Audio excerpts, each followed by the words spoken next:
Get out of my chair right now, little girl, because the real heir has arrived.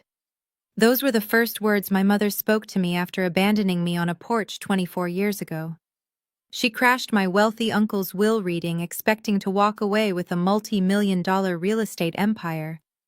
She thought I was still the terrified 11-year-old she threw away. She had no idea she was stepping directly into a trap that would end with her facing federal charges. I am Simone.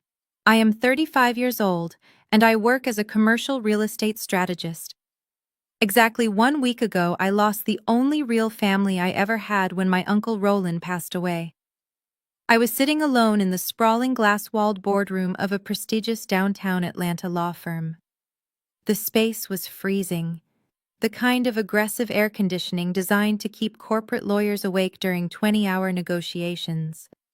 I was staring at the intricate wood grain of the massive mahogany table, tracing the lines with my eyes. I was exhausted. My heart was broken. I had spent the last 7 days arranging a funeral, picking out a casket, and burying the man who raised me. The absolute last thing I expected was for the heavy glass doors of the boardroom to be shoved open so violently that they slammed against the metal stoppers. I looked up expecting to see the estate attorney. Instead, the air was immediately sucked out of the room. Standing in the doorway was a woman I had not seen in 24 years. Brenda, my mother. She marched into the room like she owned the entire skyscraper. She was drenched in a suffocating cloud of cheap floral perfume that instantly overpowered the smell of expensive leather and polished wood. She wore an overly bright yellow blazer that was a size too small, and she was clutching a painfully obvious knockoff designer handbag like it was a royal scepter. Her heels clicked sharply against the hardwood floor as she bypassed all the empty chairs lining the sides of the long table. She made a beeline straight for the head of the table. "Straight for me. Get up," she snapped. She did not say hello. She did not offer condolences for her own brother's death. She did not ask how I was doing. She just pointed a manicured finger with chipped red polish directly at my face. "Get out of that chair right now. The head of the table belongs to the matriarch of this family, and you are sitting in my seat." Before I tell you how my mother's greedy little boardroom stunt ended with her facing felony fraud charges, let me know where you are watching from in the comments below. Hit like and subscribe if you have ever had to stand up to a toxic family member who thought they could walk all over you and underestimate your worth. I sat perfectly still. For a split second, my brain struggled to process the sheer audacity of the woman standing over me. 24 years, 288 months of absolute silence. Not a single birthday card, not a phone call, not a text message. She had dropped me off on Roland's front porch when I was 11 years old, with nothing but a black trash bag full of hand-me-down clothes. She told me to wait on the steps while she went to the gas station. She never came back. Now here she was, standing in a high-rise legal office, demanding I surrender my chair, because she suddenly remembered she was family. "I am not moving, Brenda," I said, my voice dangerously calm and perfectly steady. I did not call her mom. She had lost the right to that title a lifetime ago. Her jaw dropped in exaggerated offense. "Excuse me. I know you did not just address me by my first name. I am your mother. You will show me some respect. Now grab your little purse and move down to the side where the children sit. The adults are about to handle Roland's business." I slowly took a sip of my sparkling water. The ice clinked softly against the glass, echoing in the tense silence of the room. "You have no business here, Brenda," I said, setting the glass down. "This is a private legal meeting for Uncle Roland's estate. You are not on the visitor log downstairs. You do not have an appointment. I am frankly amazed the receptionist even let you pass the security desk." Brenda slammed her hands down on the mahogany table, leaning forward in an attempt to intimidate me. "I do not need an appointment to collect what belongs to me." She hissed, her eyes wide with frantic greed. "Roland was my older brother. We shared blood. That means everything he built belongs to me now." I am the closest living relative. I am the matriarch. You are just some stray he felt sorry for. Do not think for 1 second you are going to steal my inheritance, little girl. The sheer delusion radiating from her was almost physical. She actually believed that genetics entitled her to millions of dollars. She believed that because she shared a last name with a man she had ignored for over 2 decades, she was suddenly going to walk out of this law firm with the keys to his empire. She looked around the luxurious boardroom, her eyes practically glowing with dollar signs, taking in the skyline view of Atlanta through the floor-to-ceiling windows. She was already spending his money in her head. She did not care about the decades of grueling work Roland put into building his commercial real estate portfolio. She only cared about cashing the check. I leaned back in the heavy leather chair and crossed my arms. "Do you even know how he died, Brenda?" I asked her softly. "Do you even know what his final words were, or what color his casket was?" She waved her hand dismissively, her fake gold bracelets clanking loudly against the wood. "Oh, spare me the emotional guilt trip. People die every day, Simone. It is a tragedy, yes, but we have to be practical. Roland was a bachelor with no wife and no real kids. He had a duty to provide for his real family. I had to make a lot of sacrifices in my life, and now it is time for the universe to pay me back. Now I am not going to ask you again. Get out of my chair before I lose my temper." I did not break eye contact. I did not raise my voice. I simply smiled a cold, humorless smile. "Lose your temper, Brenda. See what happens. Because the only thing you are going to get out of this room today is an escort out of the building by armed security." She gasped, clutching her chest like I had physically struck her. The entitlement was deeply ingrained in her bones. She honestly thought she could storm into a professional environment, bark orders, and assert dominance over a woman who had spent the last 15 years building a career in corporate warfare. She thought I was weak because I used to be a terrified little girl crying on a porch. She did not realize that the terrified little girl died a long time ago, and the woman sitting in front of her was someone she could not manipulate, control, or bully. I watched her chest heave with indignation. She was gearing up for a full-blown tantrum, the kind of loud, embarrassing public meltdown she used to throw in grocery stores when she did not get her way. I could see the muscles in her neck tightening as she prepared to scream. But before she could unleash her fit, the heavy glass doors swung open a second time. She was not alone. She had brought reinforcements, and the nightmare was only just beginning. Stepping through the heavy glass doors was Jada, my younger sister, the undisputed golden child of the family. She was the reason my mother claimed she had to abandon me.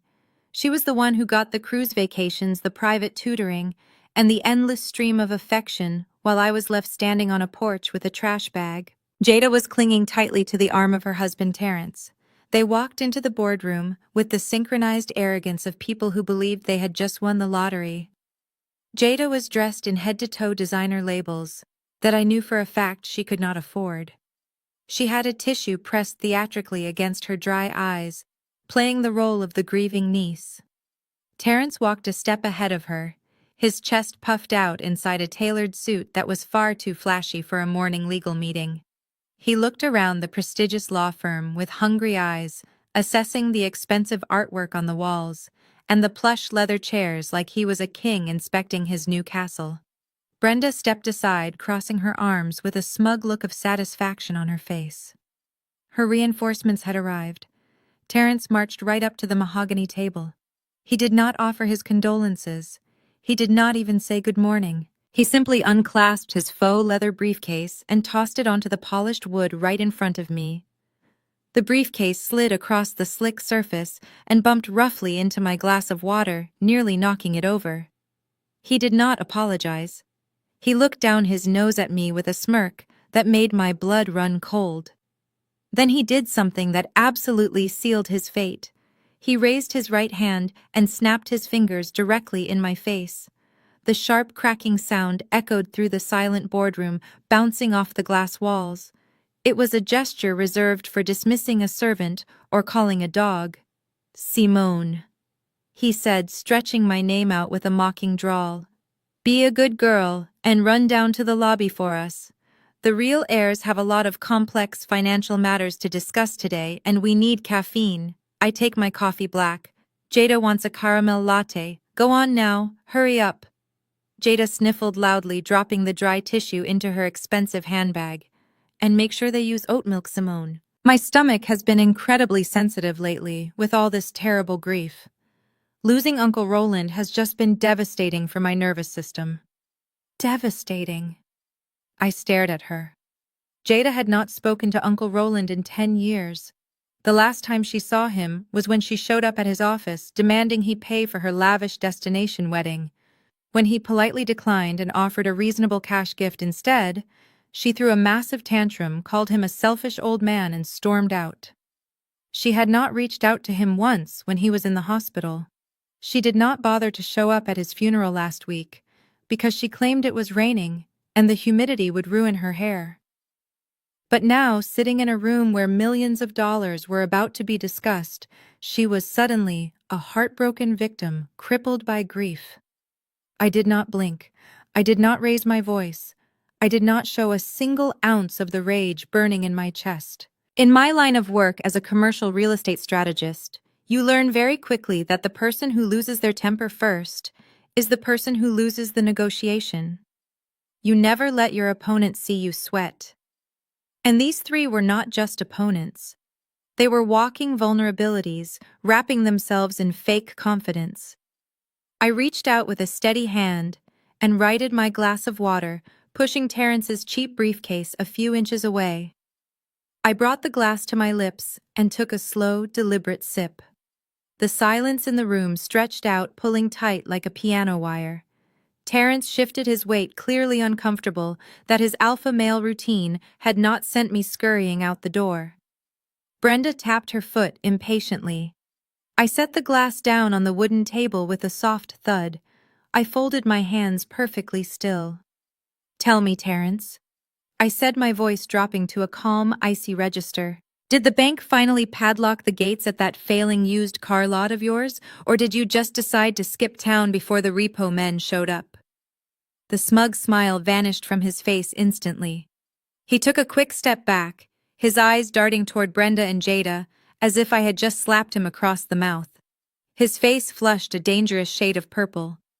The veins in his neck began to bulge against his tight collar. "Excuse me," he stammered, his voice pitching up an octave. "What are you talking about? My dealership is perfectly fine. We are in a strategic transition phase right now. It is high-level business strategy. I would not expect a glorified secretary like you to understand it." I let out a short, hollow laugh that held zero warmth. A strategic transition phase. Is that what the financial world is calling 3 consecutive quarters of defaulting on a commercial lease? Because I know for an absolute fact that your landlord sent a final notice to vacate last Thursday. They are preparing to seize your remaining inventory by the end of the week to cover your back rent. So it makes perfect sense that you have the free time to crash a private legal meeting on a Tuesday morning. You do not have a job to go to. You are completely broke. Jada gasped, grabbing Terrence by the arm. "How dare you speak to my husband like that?" She shrieked, her fake grief instantly evaporating into pure hostility. He is an entrepreneur. He understands high-level finance and wealth management. That is exactly why Mom put him in charge of managing Uncle Roland's assets.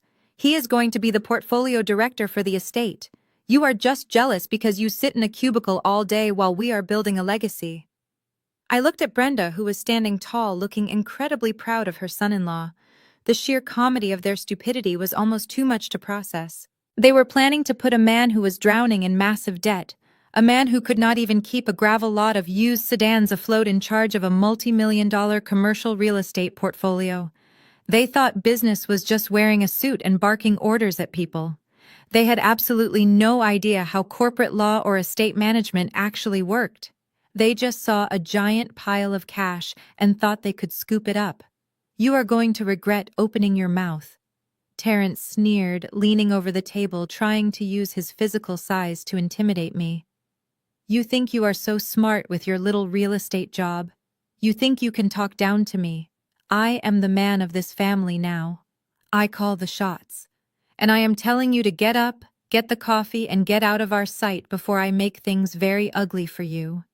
He pointed that same arrogant finger right at my face. He expected me to flinch. He expected me to back down, just like Brenda had expected me to surrender my chair. They were all playing from the same tired playbook, relying on aggression and volume to get their way. But they were fighting a war I had already won before they even walked into the building. I smiled, looking directly into his angry, panicked eyes. "Make it ugly, Terrence. I dare you." Terrence slammed both of his hands onto the mahogany table directly in front of me. The impact made my glass of sparkling water shudder, but I did not blink. He leaned his entire body forward, trying to use his height and broad shoulders to cast a shadow over my chair. It was a classic intimidation tactic. The kind of aggressive posturing insecure men use when they realize their words hold absolutely no weight. He was breathing heavily through his nose and his eyes were wide with a mix of fury and panic. "You think this is a joke, Simone?" He snarled, his voice dropping into a low, dangerous growl. "You think you can sit there and disrespect my family, disrespect my business?" "I am not going to ask you politely again. I am going to pick up that phone on the conference table and I am going to call the building security. I will tell them there is a hostile trespasser harassing the rightful heirs of the estate. I will have armed guards come up here and physically drag you out of this room by your hair if I have to." Jada nodded eagerly from behind him, her arms crossed tight across her chest. "Do it, Terrence," she urged, her voice dripping with venom. "Call them right now. She is trespassing. She has no right to be here making us uncomfortable in our time of mourning." I looked at Terrence. Then I looked at the heavy multi-line corporate phone sitting in the center of the table. I did not reach for it to stop him. Instead, I reached into the breast pocket of my blazer and pulled out my silver heavy-barrel fountain pen. I let out a laugh. It was not a nervous chuckle or a defensive scoff. It was a genuine deep laugh of pure amusement that echoed off the glass walls of the boardroom. The sound completely derailed Terrence. He froze, his hand hovering halfway toward the phone. I brought the tip of my silver pen down against the mahogany table. Tap, tap, tap. The sharp metallic sound cut through the heavy silence in the room. "Please, Terrence," I said, gesturing toward the phone with my free hand. "Be my guest. Pick it up, dial 0 for the front desk. Tell them exactly what you just told me. But before you do, I highly recommend you take a look at the ceiling right above the door you just walked through." Terrence frowned, his heavy brow furrowing in confusion. He slowly turned his head, looking back over his shoulder. Jada and Brenda followed his gaze, looking up at the polished metal and glass fixtures. Nestled discreetly in the top right corner of the room was a small black dome, with a solid red light glowing steadily in the center. "That is a high-definition security camera, Terrence," I explained, my voice taking on the patient tone of a teacher addressing a particularly slow student. "You are currently standing inside the executive boardroom of one of the most prestigious corporate law firms in the state of Georgia. They handle multi-billion-dollar mergers and high-profile estate planning. That camera captures crystal-clear video and highly sensitive audio. It has been recording every single word you have said since you shoved those doors open." Terrence swallowed hard, the lump in his throat bobbing nervously. He pulled his hand away from the telephone, taking a half step back from the table. "So go ahead and call security." I continued, holding his gaze. "Tell the armed guards that you want to physically assault the only person in this room who actually has legal clearance to be here. I am sure the Atlanta Police Department will find the footage incredibly compelling when I press charges for terroristic threats and attempted assault." Terrence was completely speechless. The tough guy facade shattered into a million pieces, leaving behind a terrified man drowning in debt, who suddenly realized he was out of his depth. He bumped into Jada as he backed away, running a hand over his sweating forehead. I turned my attention away from him. He was neutralized. My focus shifted back to the root of the infection. Brenda. She was staring at the camera, her jaw tight, her eyes calculating. She was trying to figure out how to spin the situation. "Which brings me to my next question, Brenda," I said, tapping my pen one more time to command her attention. This law firm occupies the top 3 floors of this high-rise. The elevators are locked down. You need a verified visitor badge or a corporate keycard just to select the 40th floor. You are not on the scheduled visitor log for today. So how exactly did the 3 of you bypass the lobby security desk downstairs? Brenda straightened her bright yellow blazer, pulling her shoulders back. She was cornered, but a narcissist never admits defeat. They just double down on their delusions. I did not need a piece of plastic to come up here, she declared, lifting her chin defiantly. I am Roland's sister. When that little girl at the front desk asked for my ID, I told her exactly who I was. I told her I was the matriarch of the family, and we were here to claim what was rightfully ours. She tried to tell me I needed an appointment, but some lawyer in a suit swiped his card to come through the glass gates, and we simply walked in behind him. You tailgated an employee into a restricted corporate office, I stated flatly, shaking my head. You bullied a receptionist and trespassed into a secure building because you think sharing DNA with a man you ignored for 24 years makes you royalty. I am royalty in this family. Brenda snapped, slamming her knockoff bag onto an empty chair. I do not need an invitation to handle my own brother's affairs. Blood is the ultimate VIP pass, Simone. You can sit there in your fancy suit and try to use big words to scare my son-in-law, but you cannot change the facts. Roland is dead. I am his oldest living relative. The law says the money goes to the family, not to the stray dog he took in when nobody else wanted her. Jada smirked, stepping out from behind Terrence now that the threat of the security camera had settled into a new normal. Mom is right, Simone. You are just trying to stall because you know you are walking out of here with nothing. You should be thanking us for even letting you sit in that chair for this long. Mom could have easily had you banned from the funeral, but she has a good heart. A good heart. I let the words hang in the air, letting the sheer absurdity of their claims settle over the room. They truly believed that the legal system operated on the principle of biological entitlement. They thought the courts would simply hand over millions of dollars because Brenda yelled loudly enough and demanded respect. They had no concept of trusts, no understanding of estate law, and absolutely no idea who they were dealing with. I stopped tapping my pen and placed it gently on the table, lining it up perfectly parallel to my notepad. You are right, Brenda, I said softly, leaning forward, resting my elbows on the mahogany surface. You are his oldest sister, and you are absolutely convinced that gives you the right to every dime he ever made. So why do not you show me exactly what you brought with you today to prove it? Because I know you did not just come all the way downtown to yell at me. You came here with a plan. Let us see it. Jada saw her husband backing down and immediately realized their strategy of intimidation had failed miserably. Terrence was completely neutralized, staring at the red light of the security camera like it was the barrel of a loaded weapon. So Jada pivoted. She stepped out from behind his broad shoulders and fell back on the one weapon my family always used when they found themselves cornered by the truth. Emotional manipulation. She let out a loud, dramatic sigh, pressing both hands against her chest, and positioned herself as the righteous, heartbroken defender of our mother. You are so cold, Simone. Jada said, her voice shaking with forced emotion. Her performance was almost Oscar-worthy. You sit up here in your glass tower in your expensive tailored suit and you judge us. You judge Mom.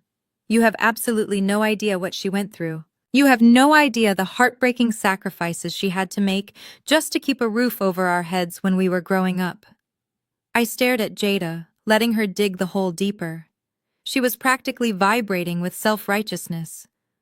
She was 3 years younger than me. She had never known a single day of hardship in her entire life.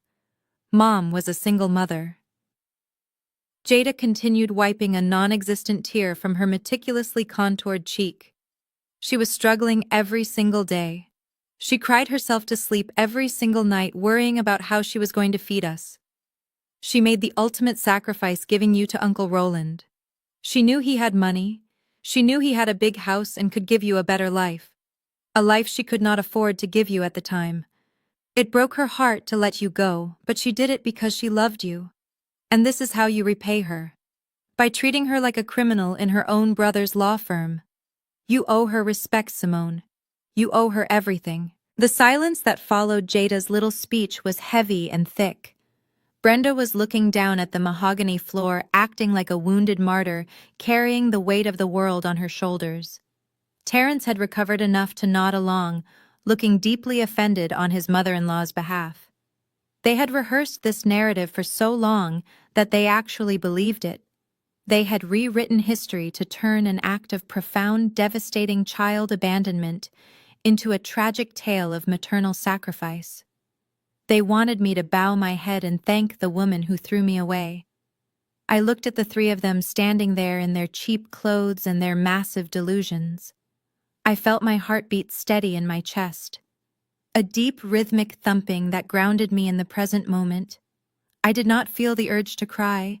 I did not feel the crushing pain of that terrified 11-year-old girl anymore. I only felt a cold surgical precision. It was time to gut their fairy tale and spread the truth all over this expensive table. Sacrifices. I repeated the word slowly, letting it hang in the freezing air of the boardroom. You really want to talk about sacrifices, Jada? Let us talk about July 12, 1998. Let us talk about the exact day Mom made her heartbreaking sacrifice. Brenda's head snapped up. The look of a wounded martyr vanished instantly, replaced by a flash of genuine, unfiltered panic. She knew exactly what date I was talking about. Her posture went rigid. I turned my gaze directly to my mother, pinning her to the spot. Do you want to tell your golden child the truth, Brenda, or should I? I asked, my voice echoing off the glass walls. Because my memory of that day is crystal clear. It is burned into my brain. I remember standing on Uncle Roland's front porch. I remember the concrete was burning hot through the worn-out soles of my cheap sneakers. I remember holding a black plastic trash bag. Not a suitcase, not a duffel bag, a trash bag. Jada frowned, her perfectly arched eyebrows drawing together in confusion. She looked back and forth between me and our mother. Mom, what is she talking about? Jada asked, her voice faltering slightly. What trash bag? I did not let Brenda formulate a lie. I kept going, my voice steady and relentless, swinging like a battering ram against their glass house. Inside that trash bag were 3 faded t-shirts, 2 pairs of jeans that were too short for me, and a pair of shoes with a hole in the toe. There were no photographs. There were no toys. There was not a single comforting item from my childhood. You pulled up to the curb, you handed me the bag, and you told me to wait on the steps because you needed to run to the gas station to get us some snacks. You looked me right in the eyes and promised you would be right back. I paused, letting the terrible weight of the memory crush the air out of the room. You never came back, Brenda. I sat on that hot concrete for 9 hours. I watched the sun go down. I watched the streetlights flicker on. I did not move because I was terrified that if I walked away you would come back and I would miss you. I sat there until Uncle Roland finally came home from work at 8 o'clock at night and found me curled up asleep next to his welcome mat, shivering in the dark. That is a lie, Brenda shouted, pointing a shaking finger at me, her cheap bracelets clanking loudly. I called him. I made arrangements with Roland beforehand. I made sure you were safe before I left. You did not call him. I fired back, stepping out from behind my chair. My voice finally rose just enough to dominate the entire room. He had absolutely no idea I was coming. He spent the first 3 hours frantically calling hospitals and police stations because he thought you had been in a terrible car accident. He could not fathom that a mother would just dump her child like a stray dog on a porch. It took him 2 weeks to finally track you down. And do you remember where you were, Brenda, when he finally got you on the phone? Brenda closed her eyes tightly, turning her head away, as if she could hide from the truth. Stop it, she hissed through clenched teeth. I am not going to stop, I said, walking slowly around the edge of the table, closing the distance between us. You were not working 3 jobs. You were not crying yourself to sleep over your impossible choices. You were in the Bahamas. You were on a month-long luxury cruise with that guy you met at the casino. Calvin, I think his name was. The guy who drove the red convertible. Jada gasped, taking a large step away from her mother. A cruise? What are you talking about, Mom? You told me you sent Simone to a special boarding school because she was acting out. You told me she ran away. She lied to you, Jada. I said, not taking my eyes off the woman who gave birth to me. Just like she lied to everyone else in this family. She did not leave me because she was broke. She left me because she had just cashed a massive $20,000 child support back payment check from your father. She had plenty of money. She had tens of thousands of dollars sitting in a checking account. But her new boyfriend Calvin did not like kids. He wanted a fun, carefree vacation. And you were always her favorite, Jada. So she took the money, she packed her bags, she bought you a whole new designer wardrobe, and she simply threw me away because I was an inconvenience to her new lifestyle. The boardroom was dead silent. The security camera in the corner continued its silent vigil, recording the exact moment the great matriarch's legacy was burned to ash. Terrence was staring at Brenda with his mouth slightly open. He might have been a greedy fool, but even he seemed shocked by the sheer magnitude of the betrayal I had just laid out on the table. He slowly stepped away from her, creating a physical distance. "You call that a sacrifice?" I asked, stopping just a few feet away from Brenda. My voice dropped back to a lethal whisper. "You call dumping your flesh and blood for a vacation with a stranger a sacrifice?" Uncle Roland took me in because he had to. He stepped up because you walked out. He spent years paying for intense therapy to undo the psychological damage you caused in a single afternoon. He was my father, my mother, and my entire family. You are nothing to me, Brenda. You are just a biological accident. You are just a woman who happens to share my DNA. Brenda was shaking violently. Her face was a mask of pure, ugly rage. The victim act was completely gone. The loving mother facade had been ripped away, leaving only the bitter, selfish core of the woman she truly was. She slammed both of her hands on the table, glaring at me with a hatred so deep it was almost impressive. "You ungrateful little brat."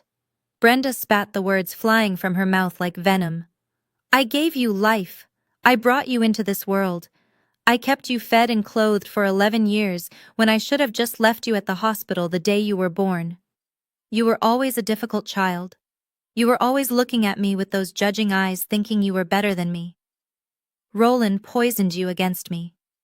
He filled your head with lies because he was jealous that I was out living my life while he was stuck in a boring office." I did not flinch. I did not care about her venom anymore. It had lost its power over me 2 decades ago. Her words were just empty noise bouncing off the walls. "He did not have to poison me, Brenda," I replied calmly, turning my back on her and walking back to my chair.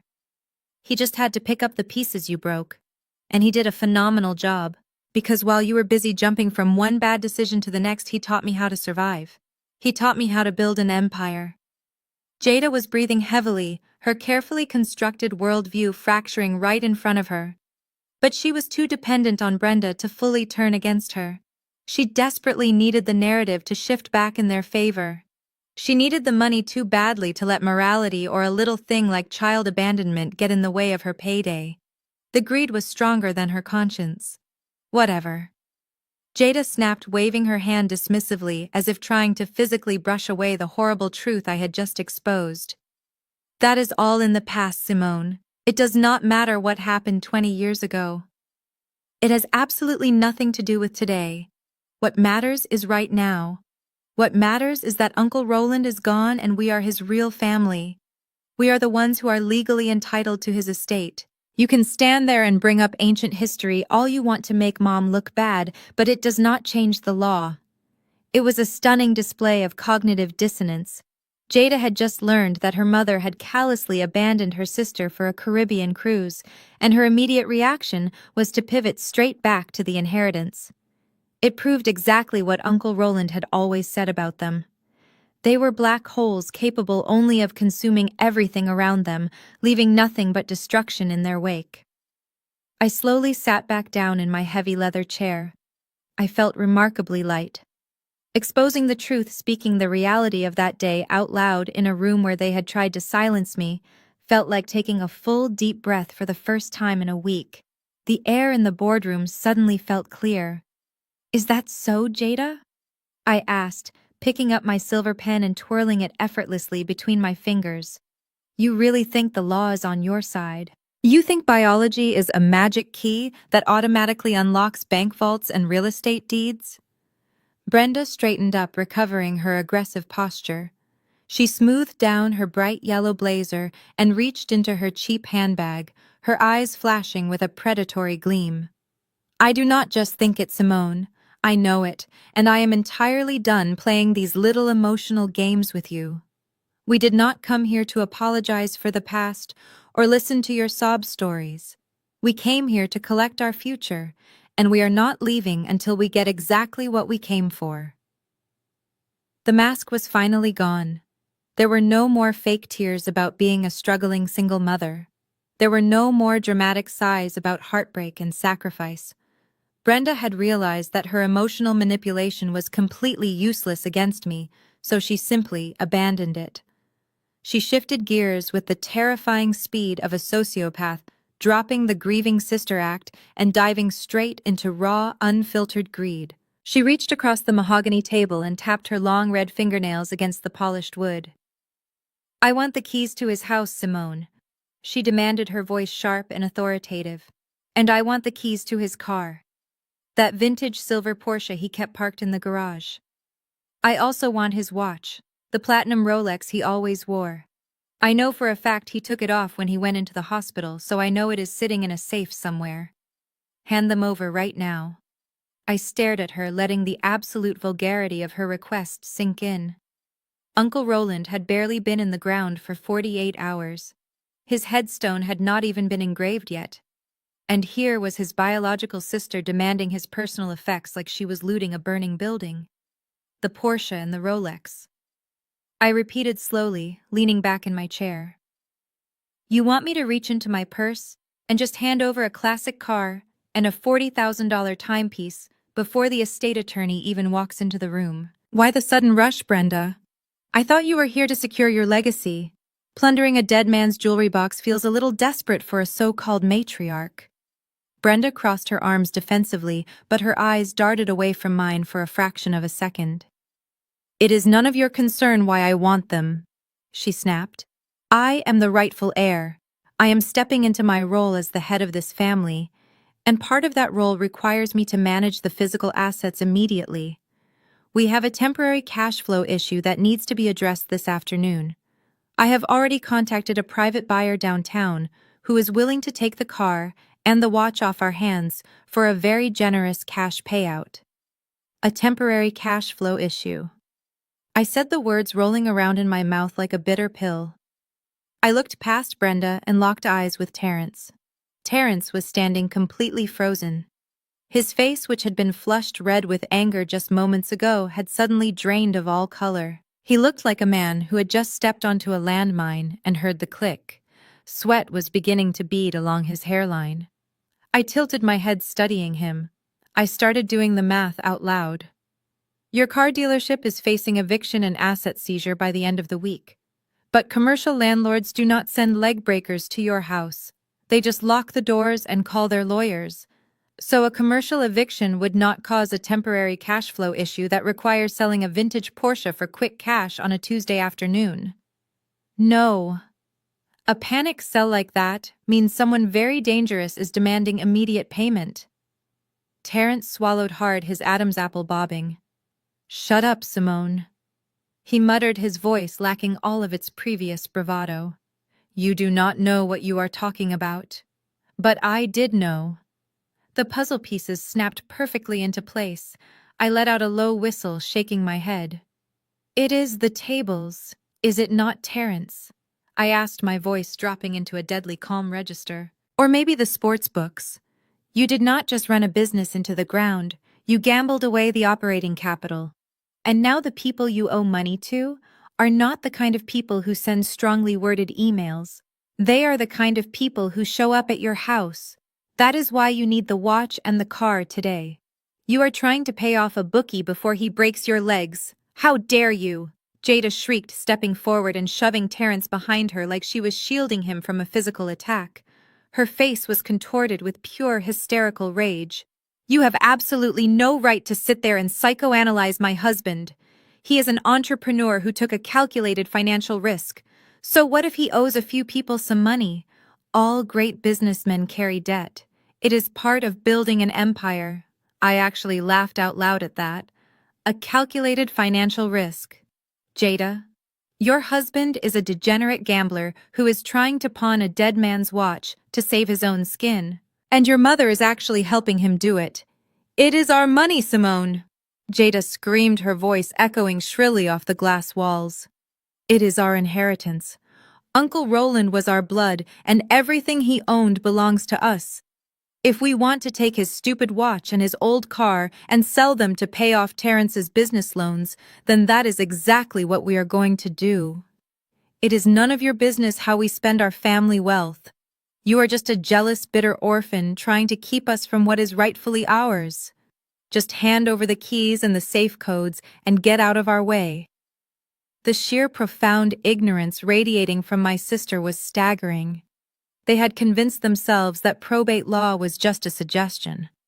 They thought death worked like a piñata where you just hit the deceased person until money fell out, and whoever grabbed it first got to keep it. I placed my hands flat on the mahogany table. "Jada, let me explain something to you because clearly neither you nor your brilliant entrepreneur of a husband have ever bothered to read a book," I said, speaking slowly and clearly so even they could understand. "You do not own anything. Not the Porsche, not the Rolex, not a single dime of Uncle Roland's money. Right now, those assets belong to his estate. Until a judge reads a verified will and issues a formal letter of testamentary, nobody in this room has the legal authority to sell a single paperclip from his office, let alone a classic car." Brenda slammed her hands down on the table, mirroring my posture, but lacking any of the control. "I do not care about your legal mumbo-jumbo," she yelled. "I am not waiting for some judge in a dusty courtroom to give me permission to take what is mine. We need the money today, and you are going to give it to us." "And what if I do not?" I challenged her, keeping my voice perfectly level. "What are you going to do, Brenda? Are you going to mug me in the middle of a corporate law firm? Are you going to dig up Uncle Roland and shake him down for loose change? If you take that car and try to sell it to a private buyer without the title and the death certificate transferred into your name, that is grand theft auto. If you try to pawn a $40,000 watch that does not belong to you, that is a felony. Do you really want to go to federal prison to cover your son-in-law's gambling debts?" Terrence panicked. He stepped out from behind Jada, his eyes wild with desperation. "We are not leaving without those keys, Simone," he demanded, his voice cracking slightly. "You do not understand the kind of pressure I am under right now. These people are not playing games. I need that watch. You owe us. Roland owed us. Roland did not owe you a single breath." I fired back, standing up from my chair. "And I do not owe you anything but a front row seat to your own destruction. You walked into this building thinking you could bully me into bailing you out of your pathetic mistakes. You thought you could use Uncle Roland's death as a get-out-of-jail-free card. But you are going to leave this room with absolutely nothing. You are not getting the watch. You are not getting the car. And you are certainly not getting a dime of his money." Brenda let out a primal scream of frustration. It was the sound of a woman realizing her entire scam was falling apart. She reached into her cheap handbag, her hands shaking violently. "Fine," she hissed, pulling out a thick, folded piece of paper. "If you want to play by the rules, Simone, then we will play by the rules. But you are going to wish you had just handed over those keys when you had the chance. Because when the lawyer sees what I have in my hand, you are going to be thrown out onto the street with nothing but the clothes on your back." Brenda held the folded paper like a weapon, but before she could slam it onto the table, Jada stepped forward and placed a hand on our mother's arm. "Let me handle this part, Mom," Jada said, her voice dripping with a sickeningly sweet condescension. She stepped right up to the edge of the mahogany table.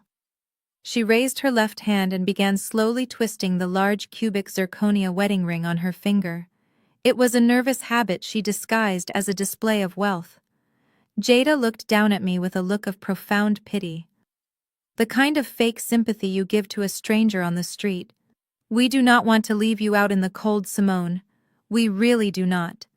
Despite how horribly you have treated our mother today, we are still a family. And family takes care of their own. So I'm going to offer you a little bit of grace. I did not react. I just watched her twist that cheap ring. Terrence and I had a long talk last night. Jada continued, a smug smile spreading across her face. We decided that it is time for us to step up and honor Uncle Roland's legacy properly. His estate in Buckhead is simply too massive to sit empty.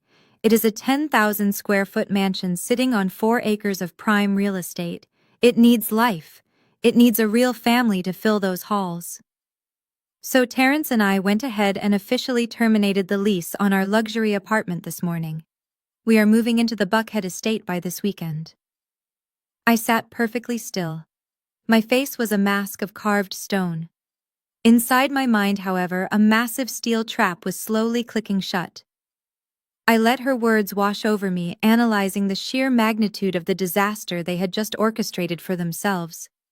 They had voluntarily surrendered their only legal residence. They had broken a lease, which meant they likely forfeited their deposit and were on the hook for massive penalty fees, all based on the delusion that they could simply pack their boxes and move into a dead man's mansion. I did not interrupt her. In negotiations, there is a golden rule. When your opponent is actively destroying their own position, you never interrupt them. You let them talk. Jada took my silence as submission. Her smile grew wider, her confidence swelling. The house is incredibly dated, of course. She sighed, waving her hand dismissively. All that dark wood and vintage leather, it smells like an old man. Terrence has already contacted a luxury contractor. We are going to gut the entire first floor. I am turning Roland's dusty old library into a massive walk-in closet, and we are knocking down the walls in the dining room to create an open-concept entertainment space. We are going to host Galas Simone. We are going to elevate the family name and live the lifestyle we deserve. The disrespect was breathtaking. Uncle Roland had built that library book by book. It was his sanctuary. And this woman who had not spoken to him in a decade was already planning to tear it apart with a sledgehammer to make room for her cheap shoes. But as an act of grace, Jada said, leaning forward slightly, since you were his little charity project, I think it is only fair that you get a keepsake. We are hiring a junk removal company to clear out the master bedroom on Friday. But before they throw all his old clothes into the dumpster, you can come by the house and pick out a few of his old winter coats. It gets cold in your little apartment, does it not? You can take 2, maybe 3 coats. Then we are donating whatever is left to a homeless shelter. She looked incredibly proud of herself. She thought she was being generous. She thought offering me the scraps of the man who raised me would somehow put me in my place. She wanted me to cry. She wanted me to beg her for access to my own childhood home. She wanted me to acknowledge her as the new queen of the castle. Terrence stepped up beside her, wrapping a possessive arm around her waist. You should thank your sister Simone. He said, his voice regaining a little bit of its previous arrogance.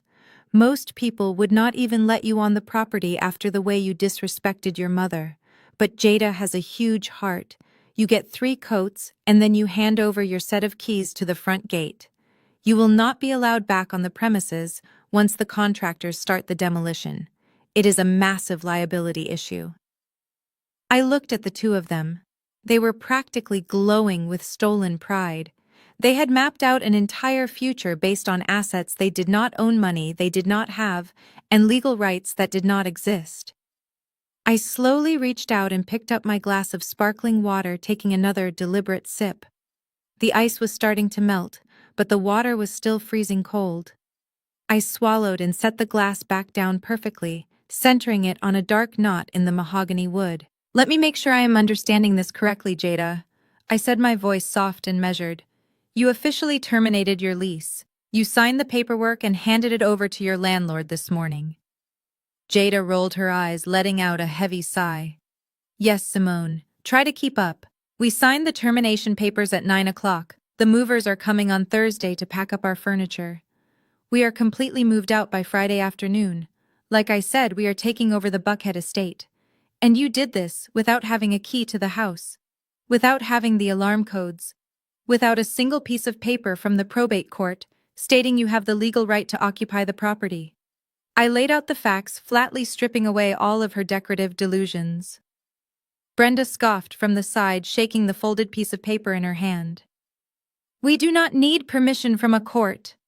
I already told you I am the matriarch. What I say goes. And I say my daughter is moving into that house. I ignored Brenda, keeping my eyes locked on Jada. So on Friday afternoon, when your movers have everything you own packed into the back of a truck, where exactly are you planning to sleep? Because if you think you are driving that truck up the private driveway of Uncle Roland's estate, you are going to be in for a very rude awakening. Jada narrowed her eyes, her fake, generous smile finally cracking. What is that supposed to mean? The house belongs to the family. We are moving in.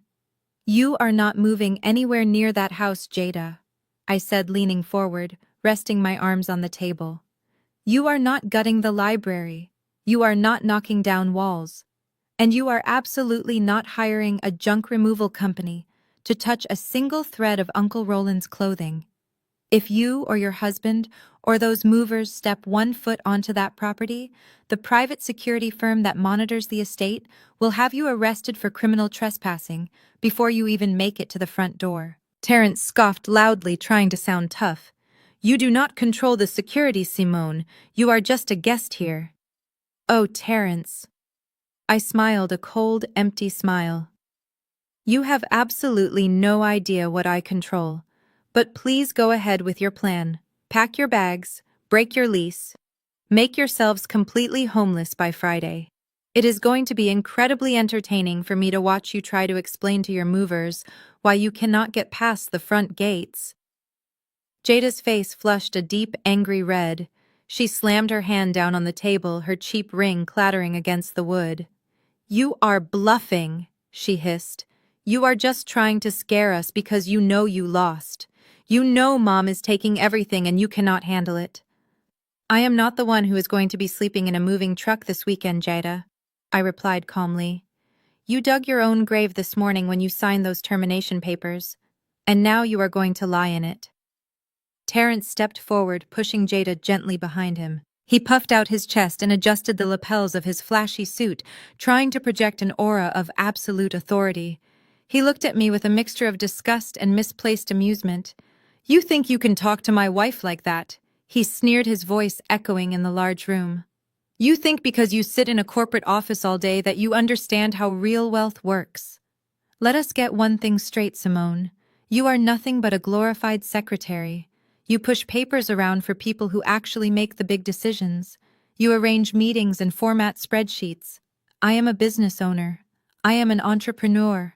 I know how to manage assets, and I know how to generate capital. I rested my hands on the table and let him speak. There is a specific kind of danger in a man who is both incredibly arrogant and profoundly uneducated. Terrence was the textbook definition of that danger. He genuinely believed that running a failing used car lot into the ground gave him the financial acumen to manage a multi-million-dollar corporate estate. You see, Simone. Terrence continued pacing slowly back and forth behind the heavy leather chairs. I am already 5 steps ahead of you. I did not just sit around waiting for this little meeting to take place. I took initiative. I have already contacted a top-tier commercial broker. We are liquidating Roland's entire real estate portfolio, every single building, every single lot. It is all going on the market. Brenda nodded proudly from the sidelines, a wide, greedy smile stretching across her face. That is right, she chimed in. Terrence is stepping into the role of financial director for the family. Since Roland had no wife and no children, the law is very clear. Every single thing he owned defaults to me as his oldest living relative. I am the sole beneficiary, and I trust Terrence to turn those dusty old buildings into liquid cash. We are going to build generational wealth. I looked back and forth between the two of them. It was a spectacular display of collective delusion.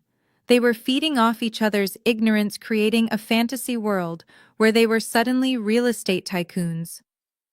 You contacted a commercial broker. I repeated, my voice dangerously calm. To liquidate Uncle Roland's portfolio. Exactly. Terence smiled, looking incredibly pleased with himself.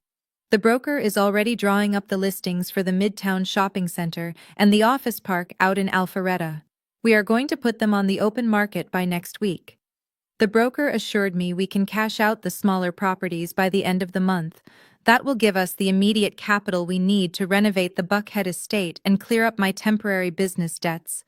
It is a flawless strategy. You should be taking notes, Simone. I did not take notes. I just stared at him, feeling a cold wave of absolute contempt wash over me. You really think selling a 10-story commercial office building is exactly like selling a beat-up Honda Civic off a gravel lot, do you not? I asked, keeping my tone perfectly conversational. Terence stopped pacing and frowned. Real estate is real estate, he said defensively. You find a buyer, you sign the papers, and you take the check. It is not rocket science. It is not rocket science. I agreed. But it does require a basic understanding of the law which you clearly do not possess. Let me educate you, Terence, since you think I am just a glorified secretary. You cannot liquidate a commercial real estate portfolio in 30 days. It is legally and physically impossible. Commercial properties require months of due diligence. There are environmental impact assessments, there are structural inspections, and most importantly, there are tenants. I stood up slowly, leaning over the table to make sure he heard every single word. Uncle Roland's office park in Alpharetta is currently leased by 2 major tech firms and a regional bank. They have 10-year ironclad leases. You cannot just put a for sale sign on the lawn and kick them out. If you try to break those leases, the corporate penalties alone would bankrupt you in a week. They would tie you up in litigation for the next 5 years. Terence shifted his weight uncomfortably but tried to maintain his tough guy facade. The broker said he handles all of that. He said once Brenda signs the authorization forms, the brokerage firm takes care of the tenants and the inspections. And who exactly is this miracle broker? I asked, raising an eyebrow. Let me guess. You did not call a reputable corporate firm. You called someone you found on a late-night television commercial, or maybe a guy you met at a cheap golf course. What is his name, Terence? I spoke to Donovan Hayes, Terence said, lifting his chin defiantly. He is a heavy hitter in the Atlanta market. He knows how to move properties fast and he understands our situation. I actually let out a sharp laugh. Donovan Hayes. Of course you called Donovan Hayes. Donovan is a bottom feeder, Terence. He preys on desperate, ignorant families who suddenly find themselves dealing with probate court. Let me tell you exactly what Donovan promised you. He promised you a quick cash buyout. He told you he has private investors ready to pay cash tomorrow, right? Terence blinked, clearly caught off guard. Yes. He said they could expedite the closing process if we took a slight reduction in the asking price. A slight reduction? I shook my head in disbelief. Terence, you absolute fool. Donovan is going to offer you 30 cents on the dollar. He is going to buy those properties for a fraction of their actual worth, and then he is going to flip them to a real developer for a massive profit. You are literally trying to give away Uncle Roland's legacy for pennies because you are too desperate and too stupid to understand its actual market value. Do not call my husband stupid, Jada yelled, stepping forward again. He is doing the best he can to manage this mess. You are not helping. You are just criticizing everything we do because you want the money for yourself. I do not want the money, Jada. I snapped, my voice finally rising to fill the massive room. I want to protect the empire that my uncle spent 40 years building with his bare hands. He started with a single loan and bought his first warehouse when he was 25 years old. He worked 18-hour days. He sacrificed his own personal life to build a portfolio that commands respect in this city. And you three walk in here smelling like cheap perfume and desperation, thinking you can just hand it all over to a predatory broker so you can pay off a gambling debt. I turned my attention back to Terence, who was now visibly sweating. His expensive suit suddenly looked very restrictive, but the sheer financial stupidity is not even the best part, Terence. I said, walking around the edge of the mahogany table until I was standing just a few feet away from him. The best part is the legal jeopardy you just placed yourself in. Did you sign any preliminary paperwork with Donovan Hayes? Did you send him an email claiming you were the executor of the estate? Terrence swallowed hard, refusing to make eye contact. I signed a standard representation agreement, he mumbled, just to get the ball rolling. Brenda gave me verbal permission. Verbal permission from a woman who has zero legal authority over the estate. I clarified, my voice dripping with sarcasm. Terrence, Uncle Roland's estate has not gone through probate. There is no letter of testamentary. Brenda has not been appointed the executor by a judge. By signing a legal document representing assets that do not belong to you and authorizing a broker to list properties you do not own, you just committed fraud. Terrence backed away, his eyes wide with sudden terror. No, he stammered. I was just acting as an advisor. I did not commit fraud. It is family property. The state of Georgia does not care about your family tree, Terrence. I told him coldly. If Donovan Hayes puts those properties on the market today, and the State Real Estate Commission finds out that the listing agent was authorized by someone with no legal claim to the deed, they will revoke his license, and they will refer your name to the district attorney for attempting to sell stolen property. You did not secure your future this morning, Terrence. You basically wrote a confession letter to the police. Brenda rushed forward, grabbing Terrence by the arm and pulling him away from me. Stop listening to her, Brenda shouted, her voice shrill and frantic. She is making this all up to scare you. She is just using big legal words to confuse us. We are the blood relatives. The law protects the family. When the lawyer gets here, we will show him our paperwork and all of this will be over. She is not going to win. I stopped walking and stood perfectly still in the center of the room. I looked at my mother, seeing the sheer panic hiding just beneath her aggressive posturing. She was clinging to her delusion like a person drowning in the ocean clinging to a piece of driftwood. She genuinely believed that if she just yelled loud enough and demanded respect, the universe would simply hand her millions of dollars. You brought paperwork, Brenda? I asked, tilting my head slightly. You actually brought forged documents to a corporate law firm. I did not say forged. Brenda snapped quickly, her eyes darting toward the security camera in the corner of the room. I brought the real documents. The documents that prove exactly what Roland wanted. And once they are on the table, you are going to be legally required to shut your mouth and hand over the keys. I look at the thick folded piece of paper trembling in Brenda's hand. I do not ask her to unfold it. Not yet.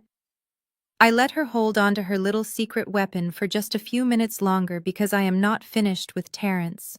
I turn my eyes slowly away from my mother and lock my gaze back onto my brother-in-law. The sheer panic that had briefly washed over his face has been replaced once again by that stubborn, ignorant pride. He actually believes that Brenda's mysterious piece of paper is going to save him from the absolute mess he has made of his life. Let us put the paperwork on pause for just a second, Brenda, I say, keeping my voice low and completely stripped of emotion. I want to circle back to the incredibly proactive financial strategy Terrence was just bragging about. Because as a glorified secretary, I really want to make sure I am taking accurate notes on how a true entrepreneur operates in a crisis. Terrence crosses his massive arms over his chest, trying to look bored, but the heavy sweat beading along his hairline betrays him completely. What else is there to understand, Simone? He scoffs, shifting his weight from one expensive leather shoe to the other. I handled the situation. I managed the risk. That is what a real man does when his family is facing a temporary setback. I did not sit around waiting for a lawyer to give me permission to act. I leaned forward, resting my forearms flat against the cold mahogany wood of the boardroom table. I look at him with the focused, lethal intensity of a corporate prosecutor cross-examining a hostile witness. Let me make sure I have the exact timeline of your brilliant risk management, Terrence, because the fine details are very important in the eyes of the law. I begin laying out the timeline piece by piece, building the walls of the trap around him. You found out Uncle Roland died last Tuesday morning.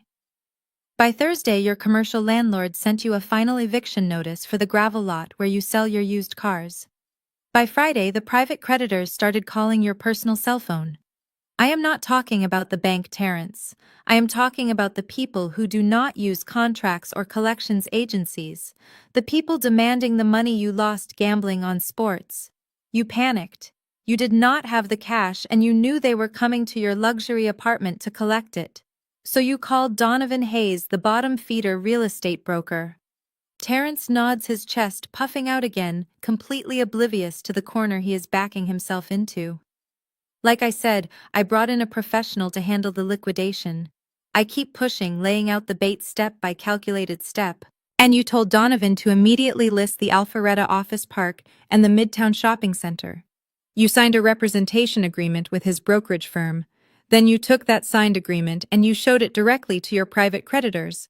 Jada steps forward, trying to take credit for what she thinks is a stroke of financial genius. We showed them the paperwork to prove we had massive capital coming in.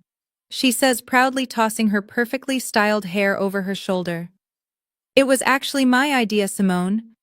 I told Terrence to take the real estate listing agreement down to the people he owed money to. It proved that we were about to be incredibly wealthy. It proved we were good for the money and that they just needed to be patient for a few more weeks. I look at my sister, feeling a genuine sense of awe at her absolute lack of survival instinct. You took a fraudulent commercial real estate listing to a bookie. I state the facts plainly, letting the sheer stupidity of the action hang in the freezing air of the boardroom. It is not fraudulent. Terrence snaps, his anger flaring up again as he takes a heavy step toward the table, pointing a thick finger directly at my face. It is collateral. I leveraged our incoming family assets to secure a temporary extension on my debts. The creditors looked at the estate portfolio, they saw the estimated market value of the buildings, and they agreed to back off until the properties sell. It is basic economics, Simone. You use what you have to protect what is yours. I do not blink. I do not move a single muscle.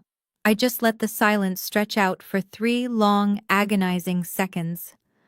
I want the high-definition microphone hidden in the ceiling to pick up absolutely no background noise for this next part. I need the audio recording to be crystal clear. So, Terrence, just so I understand you completely, I say, my voice ringing with a sharp, terrifying clarity in the quiet room.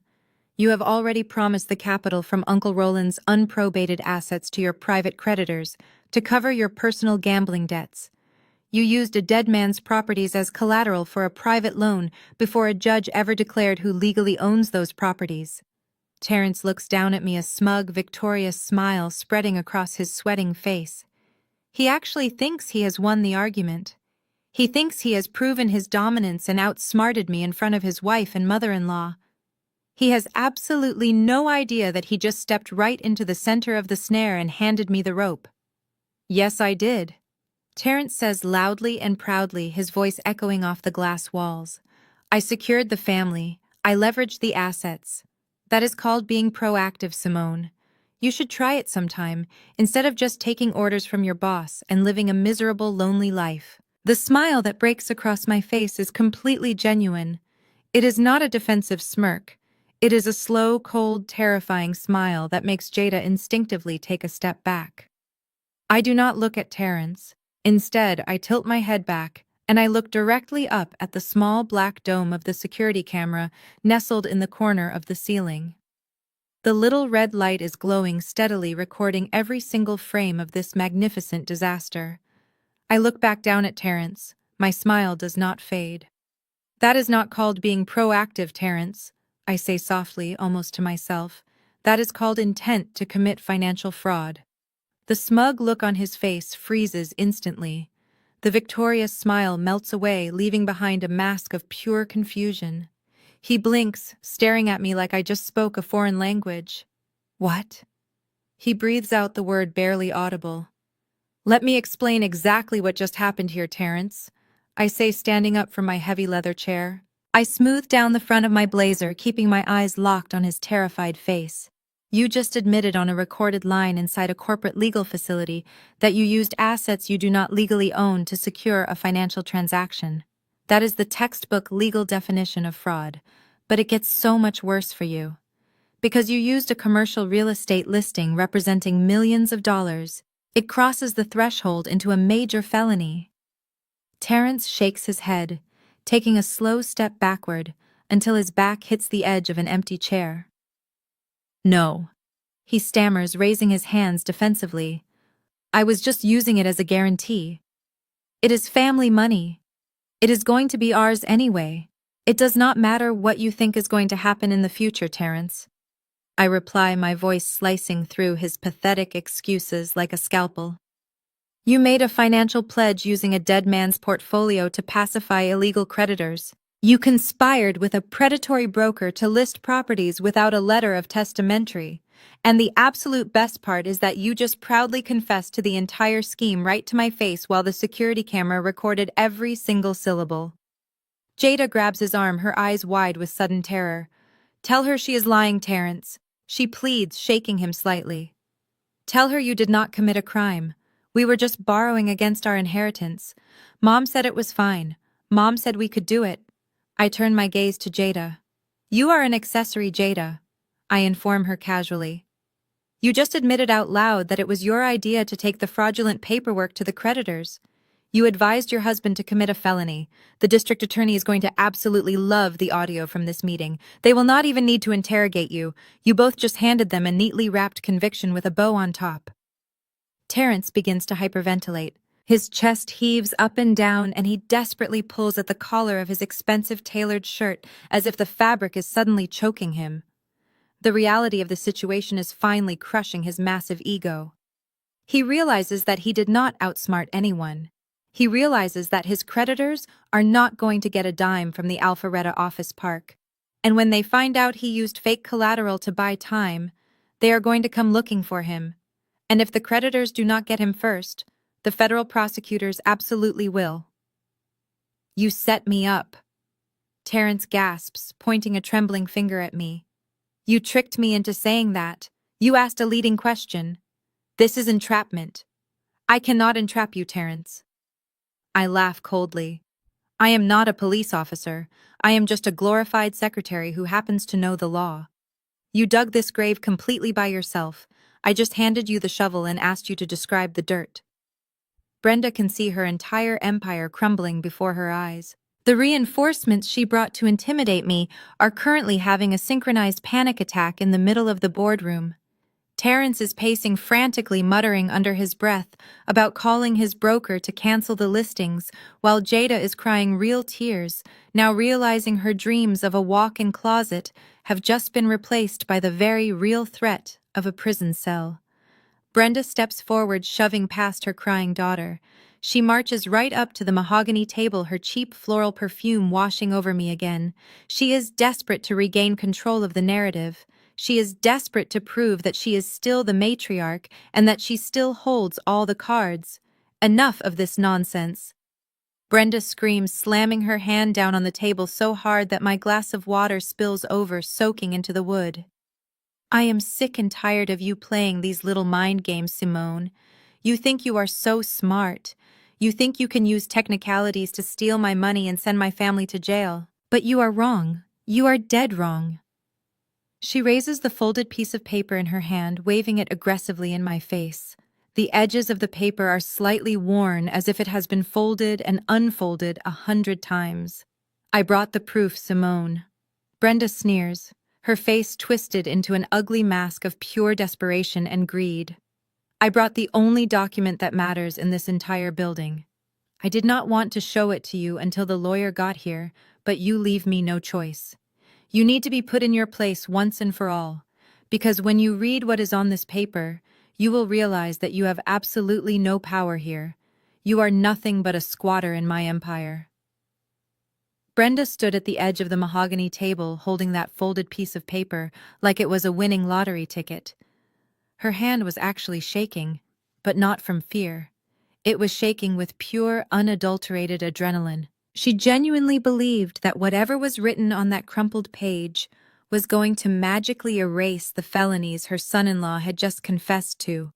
She thought a single piece of paper was going to hit the reset button on reality, and hand her the keys to the kingdom. I did not reach for the document. I just watched her, letting her bask in her fleeting moment of imaginary triumph. "Do you know what year this is from, Simone?" Brenda asked, her voice dropping into a dramatic, theatrical whisper. She carefully began to unfold the paper, smoothing out the deep creases with her chipped red fingernails. The paper itself was stiff and slightly yellowed at the edges, looking like it had been stored in a damp shoebox at the back of a closet for a couple of decades. I did not answer her. I just kept my eyes locked on her face, waiting for the performance to unfold. "This is from 1998. Brenda announced, her chest puffing out with pride. "Does that year ring a bell for you, Simone?" "It should, because that is the exact same year you claim I abandoned you. But you see, you only know your twisted little version of the story.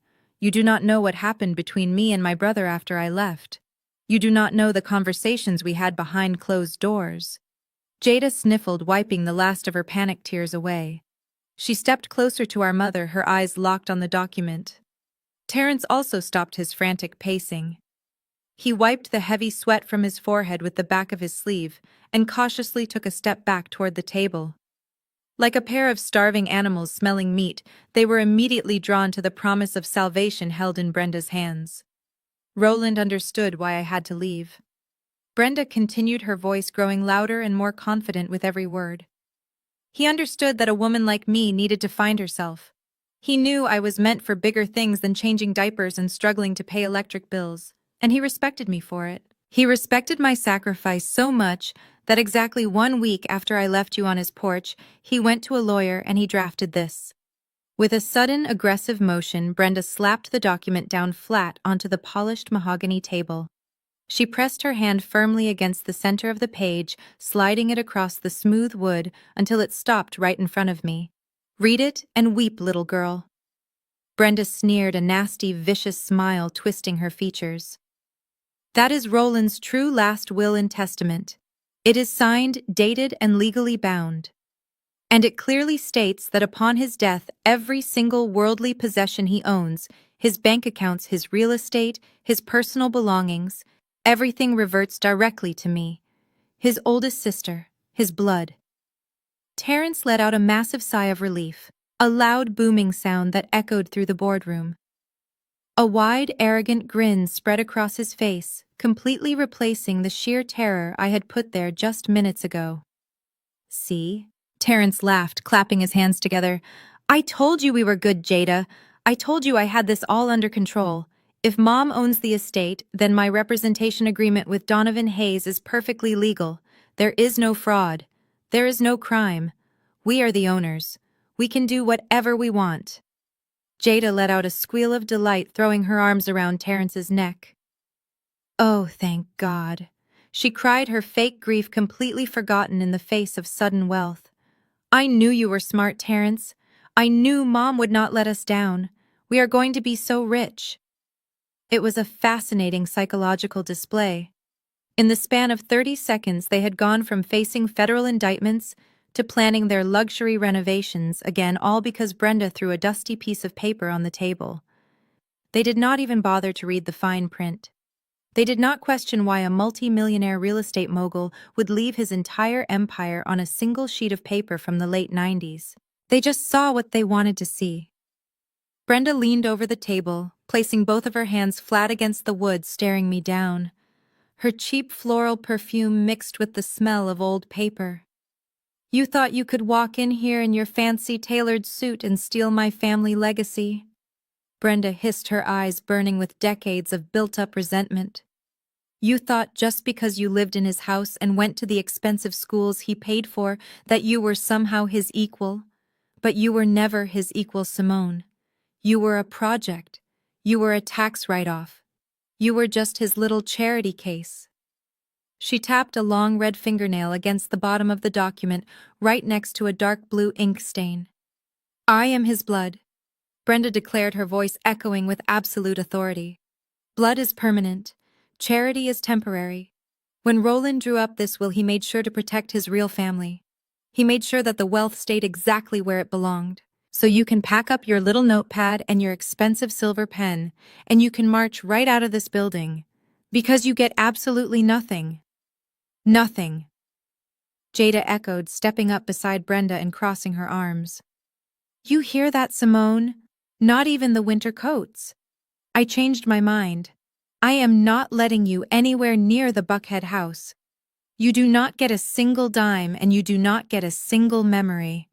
You can go back to your miserable little apartment and figure out your own life. We are officially cutting you off. I looked down at the document sitting on the table in front of me. I did not touch it. I did not even lean forward. I just let my eyes scan the text from upside down. It was a standard boilerplate template, the kind of generic legal form you could print out at a public library. The text was faded from years of sitting in a box, but the signature at the bottom was written in heavy black ink. It spelled out Roland's name, but the looping letters lacked his signature sharp angles. It looked like someone had spent hours practicing it, trying to get the flow right, but failing to capture the natural pressure of his hand. But the most glaring detail, the detail that practically screamed off the page, was sitting right at the bottom right corner. It was a notary stamp. A heavy dark blue seal pressed firmly into the paper. The ink of the stamp was incredibly fresh. It had not faded or bled into the fibers of the paper the way the typed text had. It looked like it had been pressed onto the page yesterday. I felt a cold, dangerous calm settle over me. I had suspected they were greedy and desperate, but I had deeply underestimated their willingness to commit blatant, brazen felonies right inside a corporate law firm. They had not just brought a fake will, they had actively forged signatures and secured a fraudulent notary seal to try and steal a multi-million-dollar corporate trust. You actually think this piece of paper is going to save you? I asked softly, my voice barely above a whisper. The quietness of my tone caught them off guard, cutting through their loud celebrations like a knife. Brenda frowned, her triumphant smile faltering for just a fraction of a second. It does not just save me, Simone. It makes me the undisputed owner of this entire estate. The law is the law. A notarized will trumps whatever ridiculous claims you think you have. The lawyer is going to walk through those doors, he is going to read this document, and he is going to hand me the keys. It is over. You lost. I looked at Brenda, then at Jada, and finally at Terrence. They were standing shoulder to shoulder, a united front of profound ignorance and unyielding greed. They were so confident in their little scam. They had convinced themselves they were the smartest people in the room. They had absolutely no idea that they had just handed me the final piece of evidence I needed to completely destroy their lives. I did not yell. I did not argue with them. I just let the silence stretch out, allowing them to savor their final moments of imaginary victory. Because the trap was fully set, the bait had been taken, and the jaws were about to snap shut. Terrence misinterpreted my silence completely. He thought the sight of the document sitting on the table had finally broken my spirit. He thought I was staring at the faded paper in defeat, realizing that my mother had checkmated me. He mistook my tactical patience for surrender. And like any arrogant predator who thinks they have backed their prey into a corner, he decided this was the perfect moment to strike and secure his total victory. He reached over the table and popped the brass latches on his cheap faux leather briefcase. The metallic click was loud in the quiet room. He reached inside and pulled out a second piece of paper. Unlike the forged will, this paper was bright, white, crisp, and completely fresh. He slammed it down on the table next to the fake will and slid it aggressively across the polished wood until it bumped against my leather notepad. I looked down at it. It was a waiver. A hastily typed, horribly formatted document with uneven margins. It explicitly stated that I, Simone, willingly surrendered any and all rights to contest the 1998 will. It claimed that I acknowledged Brenda as the sole beneficiary and that I would not pursue any legal action against the estate or its heirs. I even noticed a misspelled word in the second paragraph. He had spelled beneficiary with 2 F's. Terrence pulled a cheap plastic ballpoint pen from his breast pocket and tossed it onto the paper. It bounced once and rolled toward my hand. Sign it. Terrence commanded, his chest puffed out again. You read the will, Simone. You know Mom gets everything. The estate is legally hers. But we do not want you tying up the probate courts with frivolous lawsuits just because you are bitter and jealous. We do not have time to deal with your tantrums. So you are going to pick up that pen and you are going to sign this waiver right now, officially waiving your right to challenge us. I looked from the waiver to the plastic pen and then finally up to Terrence. I did not move my hands.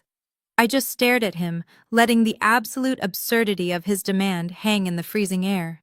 He actually thought a piece of printer paper he probably typed up in his living room could override federal estate laws. He thought writing a generic surrender clause would magically stop a multi-billion-dollar corporate law firm from executing their legal duties.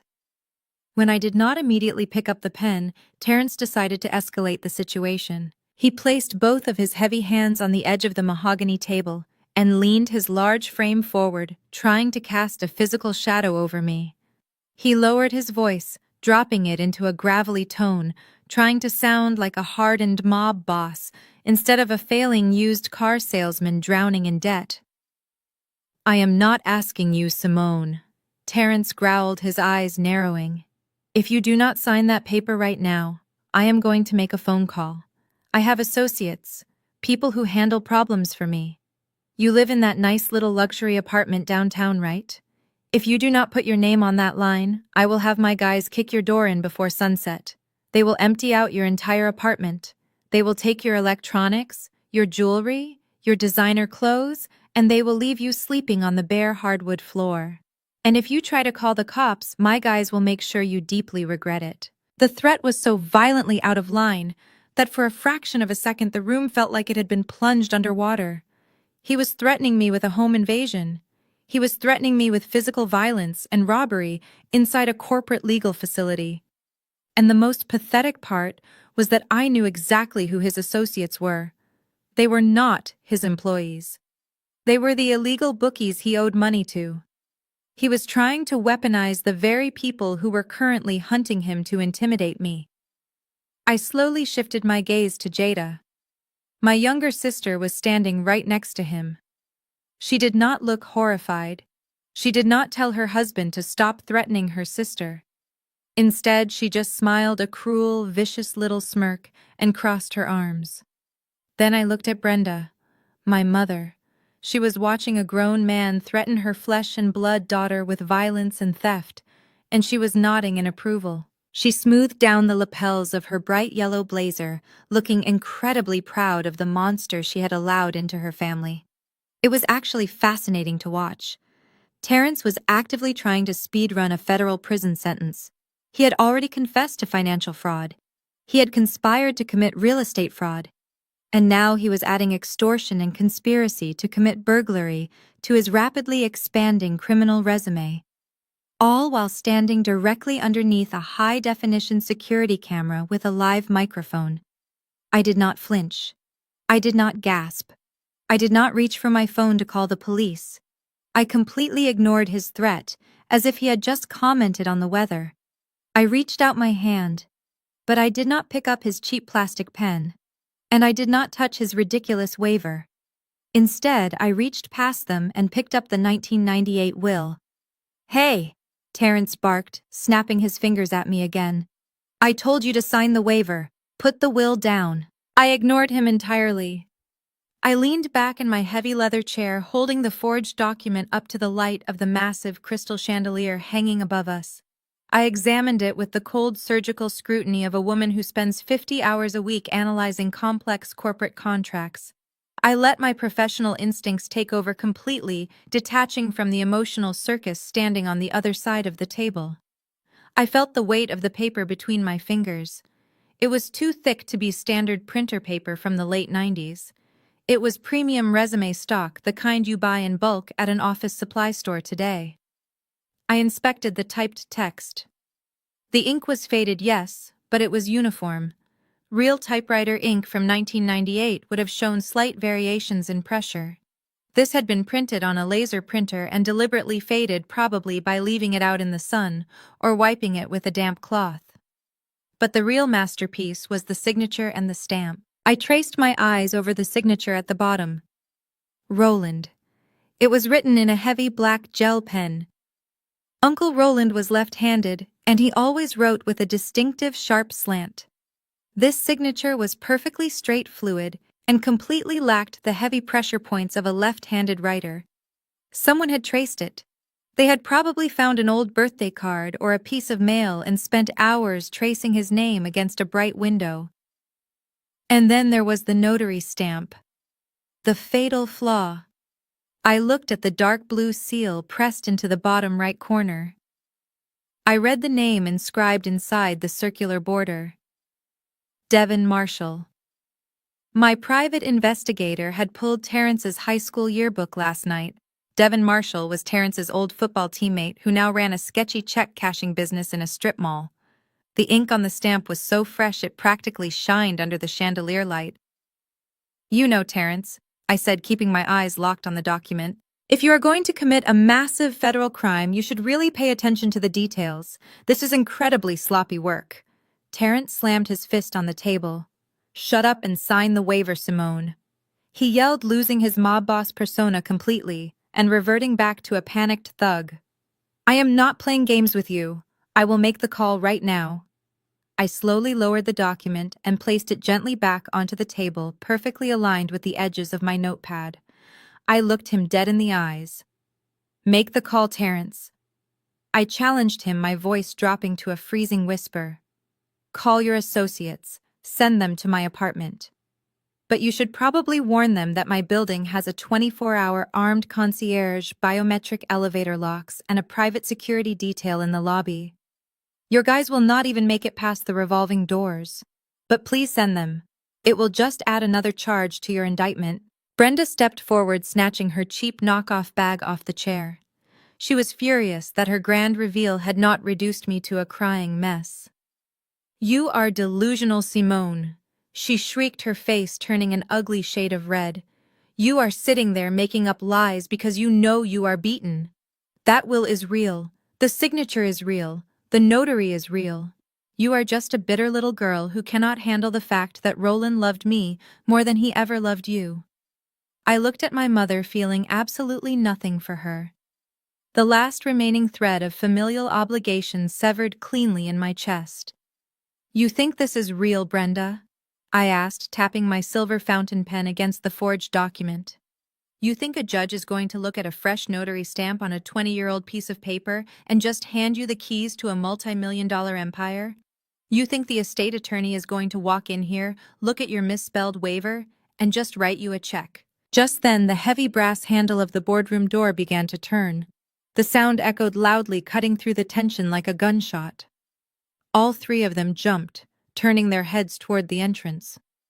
The waiting game was over. They had laid all their cards on the table. They had confessed to their crimes, submitted their forged documents, and issued their pathetic threats.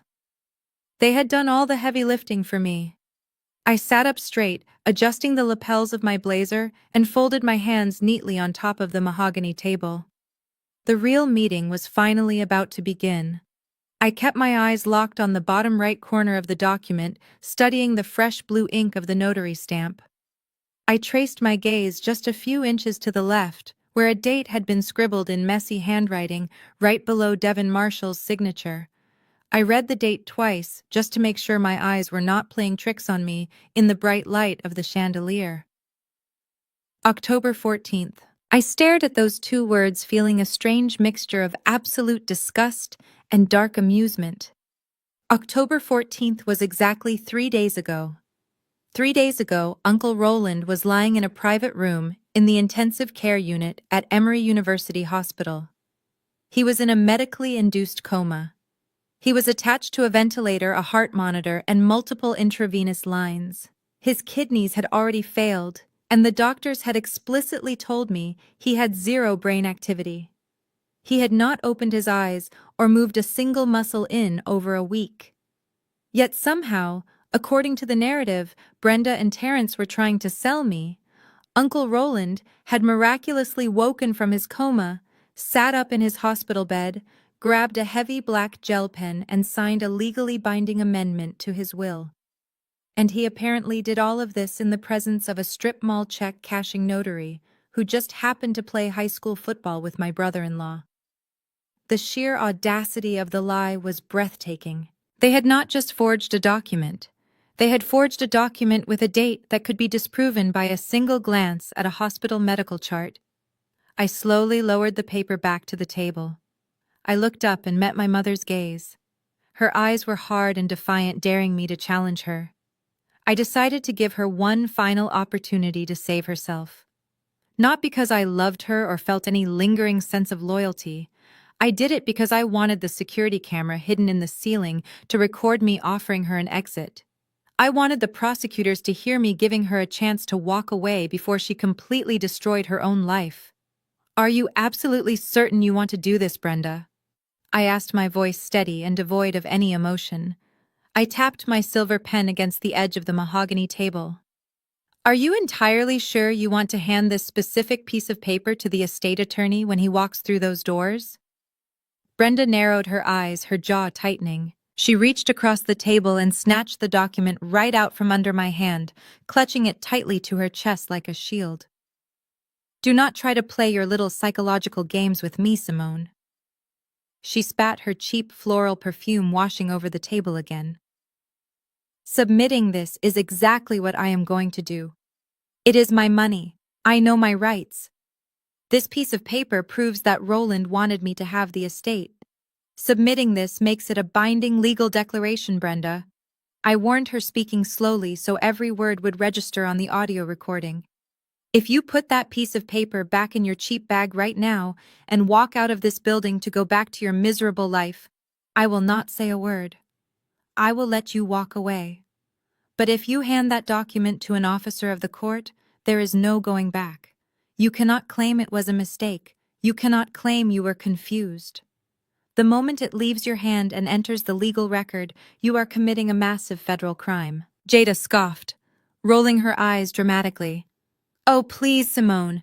Stop trying to scare her. You are just panicking because you realize you have no leverage. You are trying to intimidate Mom into hiding the will so you can steal the money. We are not stupid." I looked at my sister. "Actually, Jada, you are profoundly stupid," I corrected her calmly. "You are standing in the middle of a corporate law firm with a document that claims a brain-dead man signed a contract 3 days ago. If you think the lawyers here are not going to verify the timeline, you are living in a complete fantasy world." Terrence stepped forward, his face flushing red again. He pointed a thick finger at me.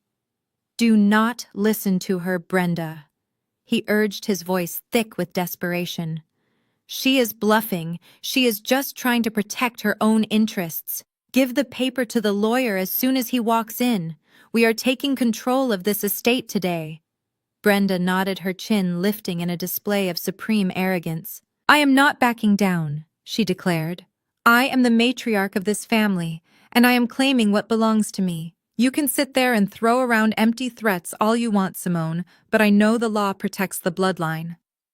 I leaned back in my chair and folded my hands in my lap. "Fine," I whispered. "Do your worst."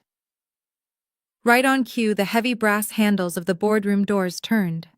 The thick glass doors swung open smoothly on their hinges, and Mr. Caldwell stepped into the room. Mr. Caldwell was Uncle Roland's trusted estate attorney. He was a man in his late 60s with silver hair, sharp eyes, and a reputation for being absolutely ruthless in a courtroom. He was wearing a bespoke charcoal gray suit and carrying a vintage leather briefcase. He walked with the quiet, confident authority of a man who managed billions of dollars in corporate assets every single day. He expected to walk into the boardroom and find me sitting alone, waiting to finalize the administrative paperwork for the trust transition. Instead, he stopped dead in his tracks just 2 steps into the room. He looked at Terrence, standing aggressively near the table in his flashy, cheap suit. He looked at Jada, who was currently wiping away fake tears and pretending to look heartbroken. And finally, he looked at Brenda, who was standing at the head of the table clutching a crumpled piece of paper like a weapon. Mr. Caldwell adjusted his wire-rimmed glasses, utterly bewildered by the circus that had invaded his private boardroom.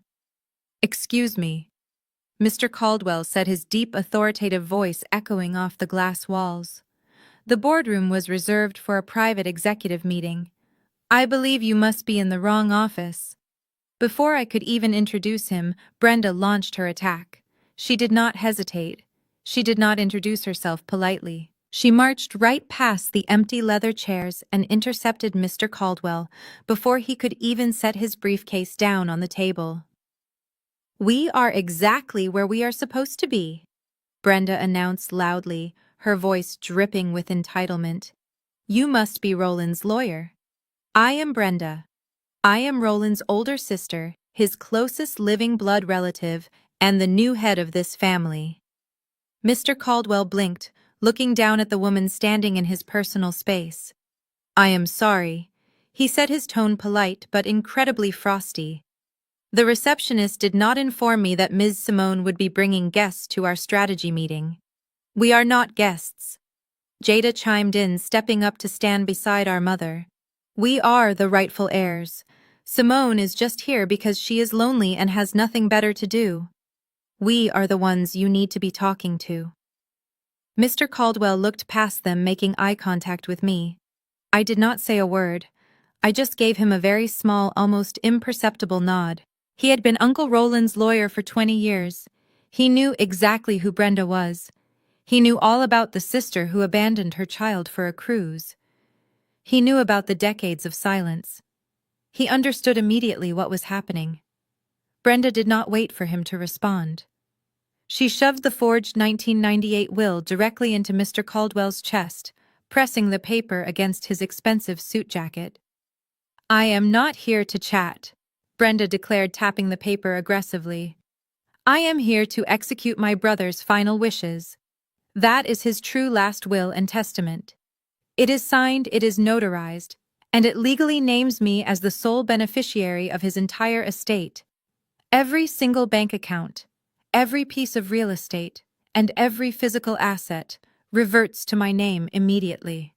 Mr. Caldwell slowly raised his hands and took the document, holding it by the edges, as if it were contaminated. He looked at the faded text and the fresh blue notary stamp. He did not say anything. He just stood there, absorbing the sheer audacity of the woman standing in front of him. Terrence, feeling emboldened by Mr. Caldwell's silence, stepped right up next to Brenda, puffing out his chest. "And we need the liquid assets transferred by this Friday," Terrence ordered, barking at the senior partner of a major law firm as if he were a drive-through cashier.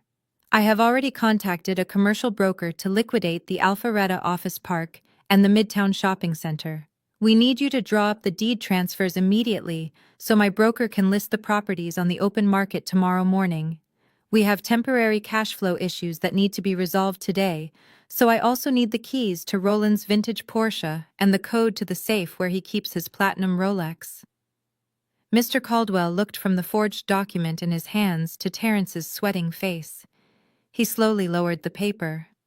The look in his eyes was not anger or intimidation. It was a look of profound clinical fascination. He was looking at Terrence the way a scientist looks at a particularly stupid insect trapped under a microscope. Jada crossed her arms, tapping her foot impatiently. "And we need the keys to the Buckhead mansion," she added, her voice shrill and demanding. "Terrence and I are moving into the house this weekend. We have already terminated our apartment lease and hired contractors to start gutting the first floor on Monday. We need the alarm codes and the gate passes right now so we can start making the house fit for a real family." Brenda smiled, a triumphant, greedy smile that stretched from ear to ear. She turned her head slightly to shoot me a venomous, glaring look of pure victory. "You heard them, lawyer," Brenda said, pointing a manicured finger at Mr. Caldwell. "The family has spoken. The legal document is in your hands. Do your job and transfer my wealth so we can get out of this freezing room and get on with our lives." Mr. Caldwell stood perfectly still. He did not yell. He did not call security. He simply reached into his jacket pocket, pulled out a pair of reading glasses, and slipped them onto his face. He looked down at the forged 1998 will one more time. He read the messy signature. He read the date. October 14th. He read the name of the strip mall notary. Then he slowly looked up and locked eyes with me across the long mahogany table. I was still sitting back in my heavy leather chair, my hands folded neatly in my lap, my silver pen resting quietly next to my notepad. Mr. Caldwell took a slow, deep breath. The silence in the room was absolute. Brenda, Terrence, and Jada were practically vibrating with anticipation, waiting for the lawyer to bow his head and hand them the keys to an empire. They had completely bought into their own lie. They thought they had successfully ambushed the legal system and won the lottery. But they had no idea that Mr. Caldwell was not looking at the document to verify its authenticity. He was looking at the document to calculate exactly how many years in federal prison they had all just volunteered to serve. Mr. Caldwell stood at the head of the mahogany table holding the forged 1998 will between his thumb and index finger like it was a piece of contaminated biohazard waste. He did not look angry. He did not look intimidated by Terrence standing aggressively in his personal space. He simply looked profoundly confused. He pushed his wire-rimmed glasses further up the bridge of his nose and tilted his head, studying the fresh blue ink of the notary stamp. The silence in the boardroom was absolute. You could hear the faint hum of the air conditioning vents overhead. Brenda was holding her breath, a tight, victorious smile frozen on her face. She was waiting for the prestigious lawyer to bow to her authority. Mr. Caldwell slowly lowered the document. He did not look at Brenda. He did not look at Terrence. He looked straight across the length of the table and made direct eye contact with me.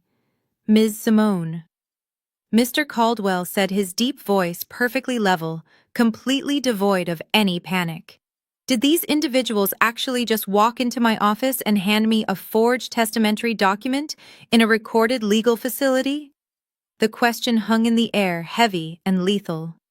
Brenda gasped, her victorious smile shattering instantly. "What did you just say?" she shrieked, stepping forward and pointing a shaking finger at his face. "How dare you? That is an authentic legal document. My brother signed that paper. I brought it here in good faith, and you are legally required to execute it. If you try to deny my claim, I will sue you. I will sue this entire law firm, and I will have you disbarred." Terrence puffed out his chest, trying to back her up.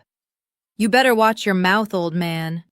Terrence barked, trying to project the mob boss persona again. "You are looking at the new owners of the estate. We are the ones paying your retainer now. You work for us, so you better process that paperwork and transfer those deeds before I decide to fire you and find a lawyer who actually knows how to do his job." Mr. Caldwell did not even blink.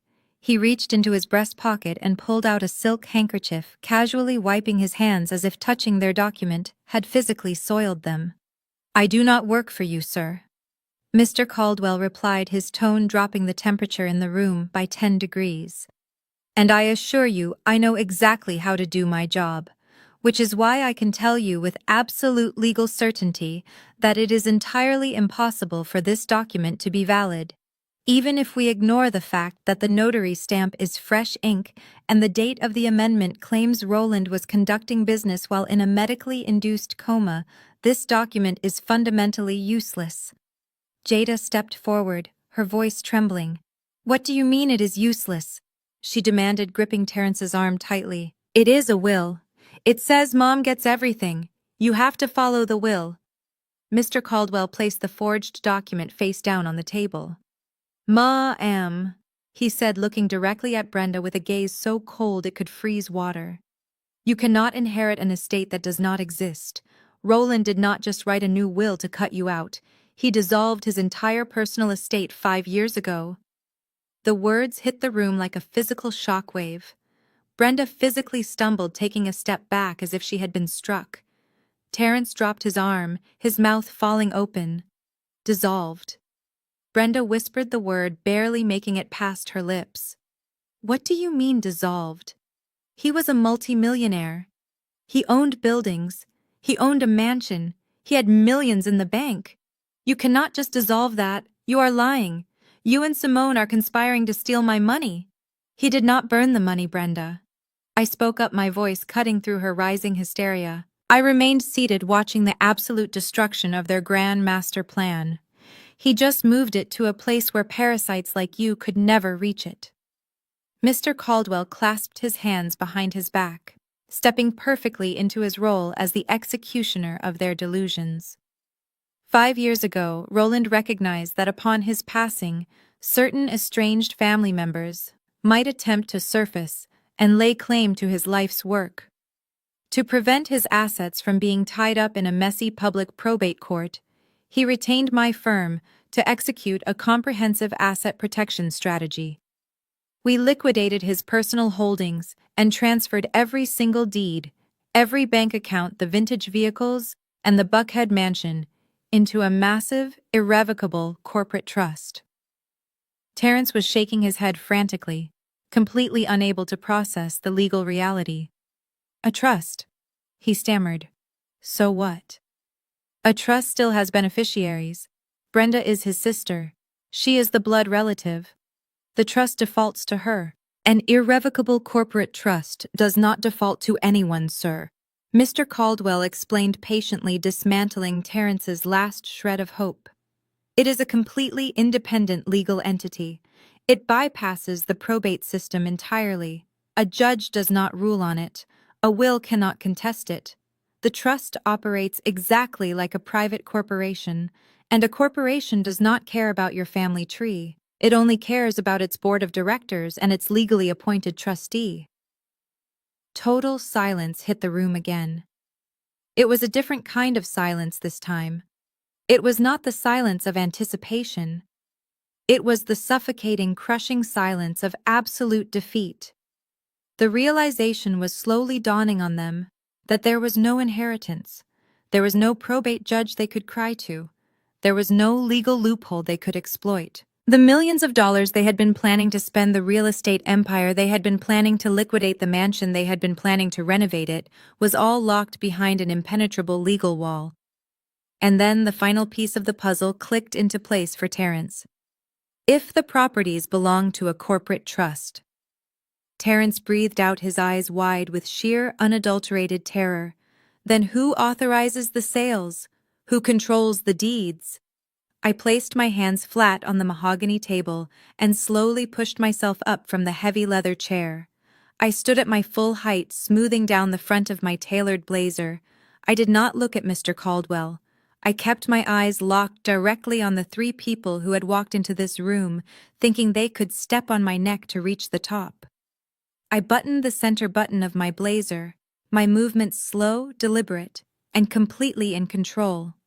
The shift in power was absolute.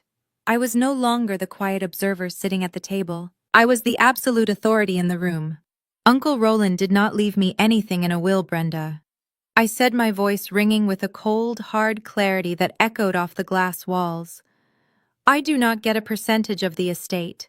I do not get an allowance, because 4 years ago Uncle Roland stepped down and legally appointed me as the chief executive officer and the sole voting trustee of the holding company. Brenda stared at me, her face completely drained of color. Her chest was heaving, but she could not seem to draw in enough air. I do not inherit the estate. I continued, stepping out from behind my chair and walking slowly toward them. I already own it. I control every single bank account. I hold the deeds to every single commercial property. I own the vintage Porsche you wanted to pawn. I own the platinum Rolex. I am the sole signatory on the corporate accounts. Jada let out a small, pathetic whimper, shrinking back behind Terrence.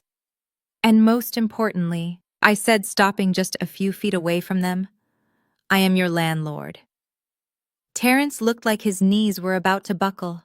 He reached out and grabbed the back of an empty chair to steady himself. You! He choked out, staring at me like I had just grown a second head. You own the buildings. I own the Midtown Shopping Center. I confirmed, nodding slowly. I own the Alpharetta Office Park. Which means, Terrence, that when you signed that representation agreement with Donovan Hayes this morning, using those properties as collateral for your illegal gambling debts, you were attempting to defraud my corporation. You did not just commit a federal crime. You committed a federal crime against me. And I have the security footage, the audio recording, and the fraudulent paperwork you just handed to my attorney to prove it. Terrence let out a sound that was half gasp, half sob. He realized in that exact moment that his life as a free man was effectively over. He had handed a signed confession to the CEO of the company he was trying to steal from. But I was not done. I turned my attention to Jada, who was currently trembling so hard her cheap jewelry was rattling. "And Jada," I said, my voice softening into a tone of mock sympathy that made her flinch. "You officially terminated your apartment lease this morning. You hired movers to pack up everything you own by Friday. You told your landlord you were vacating the premises. But as the sole trustee of the estate, I am officially informing you that you do not have authorization to step foot on the Buckhead property. Your gate codes have already been deactivated.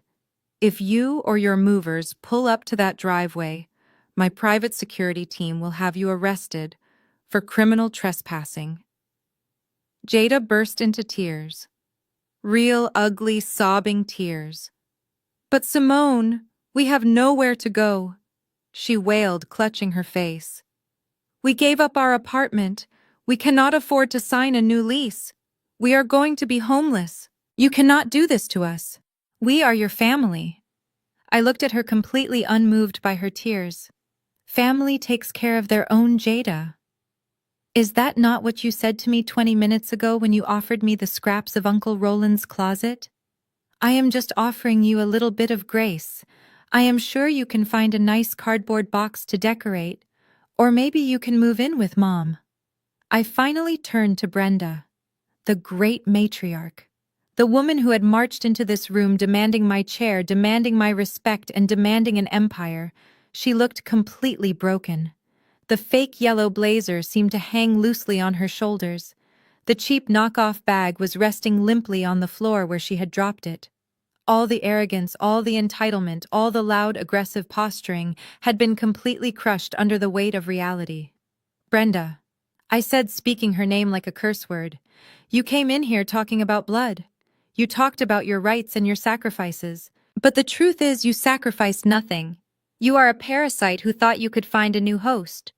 But Uncle Roland spent the last 20 years making sure that you would never be able to touch a single thing he built. He knew exactly what you would do the moment he died. He knew you would try to forge documents. He knew you would try to steal from me." Brenda opened her mouth to speak, but no words came out. She just stared at me, her eyes wide and vacant. "There is a monthly allowance that has been deposited into your checking account on the first of every month for the last 10 years. I stated flatly, watching her eyes widen further. "You told Jada it was an anonymous government grant for single mothers. It was not.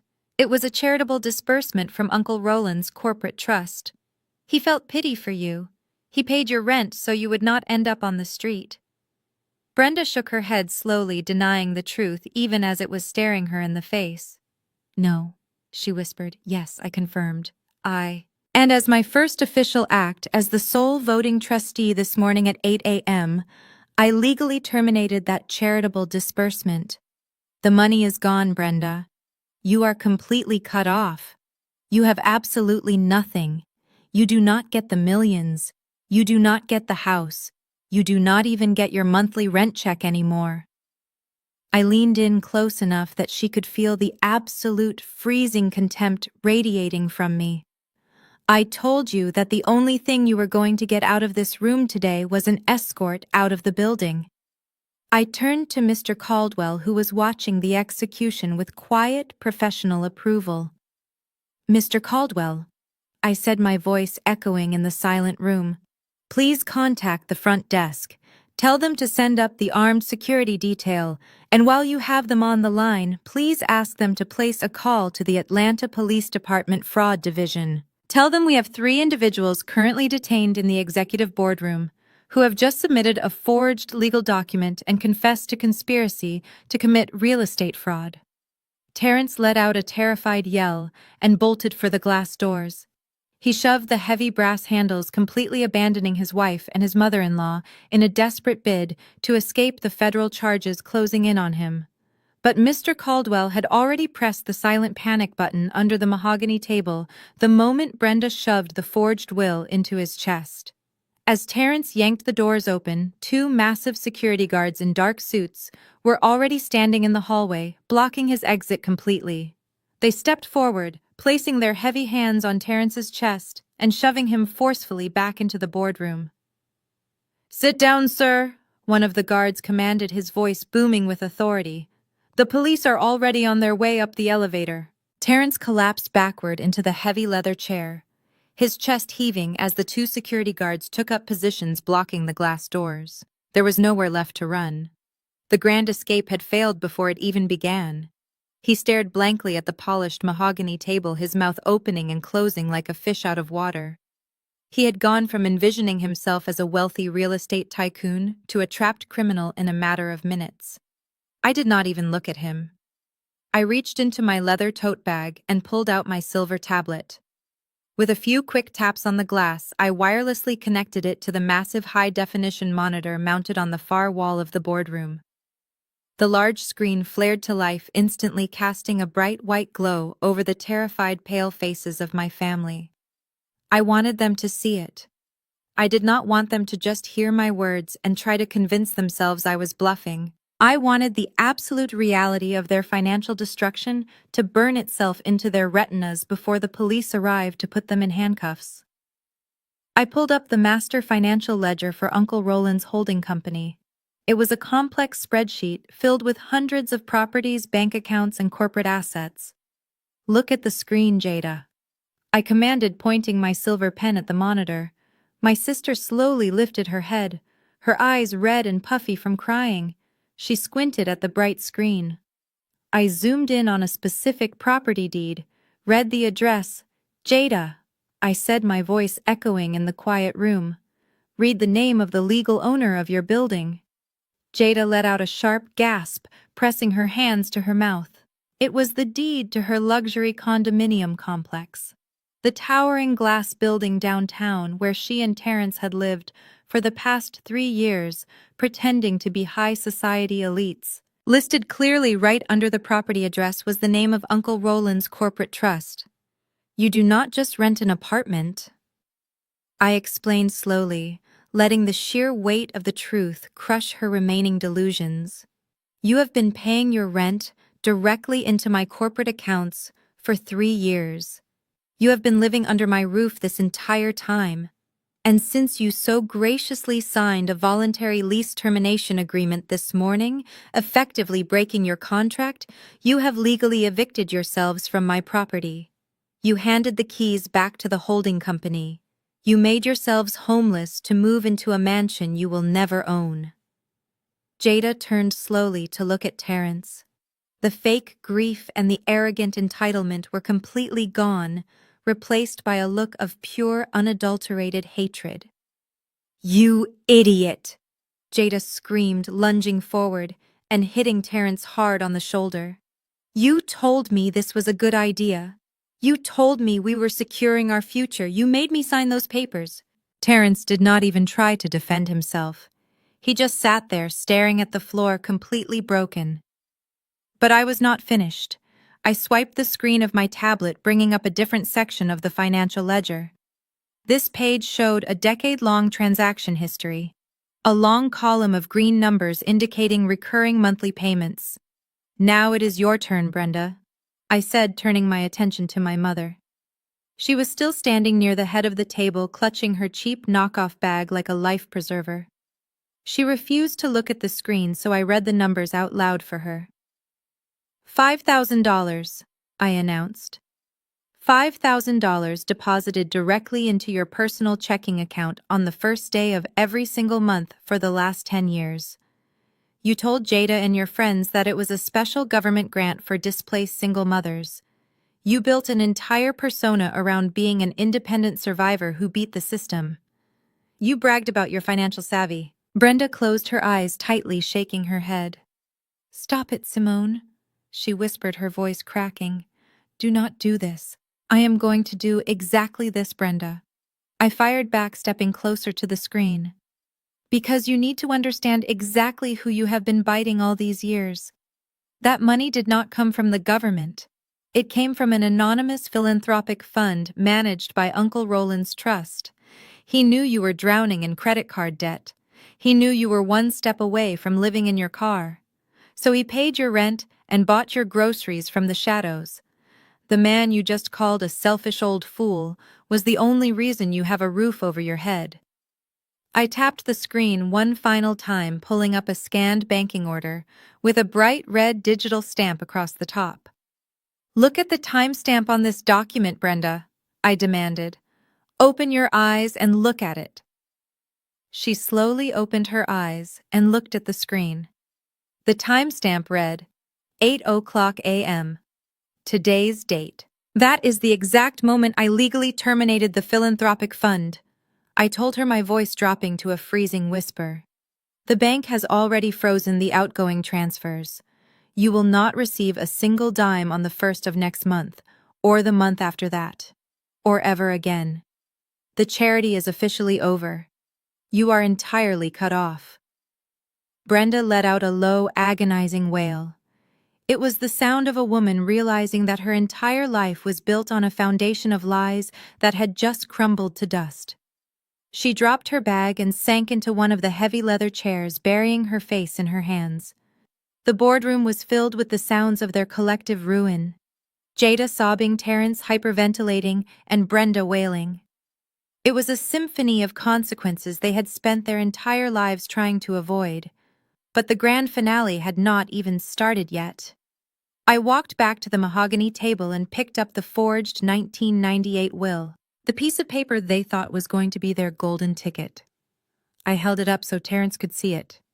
"You thought you were so incredibly clever, Terrence," I said, tapping the fresh blue notary stamp with my fingernail.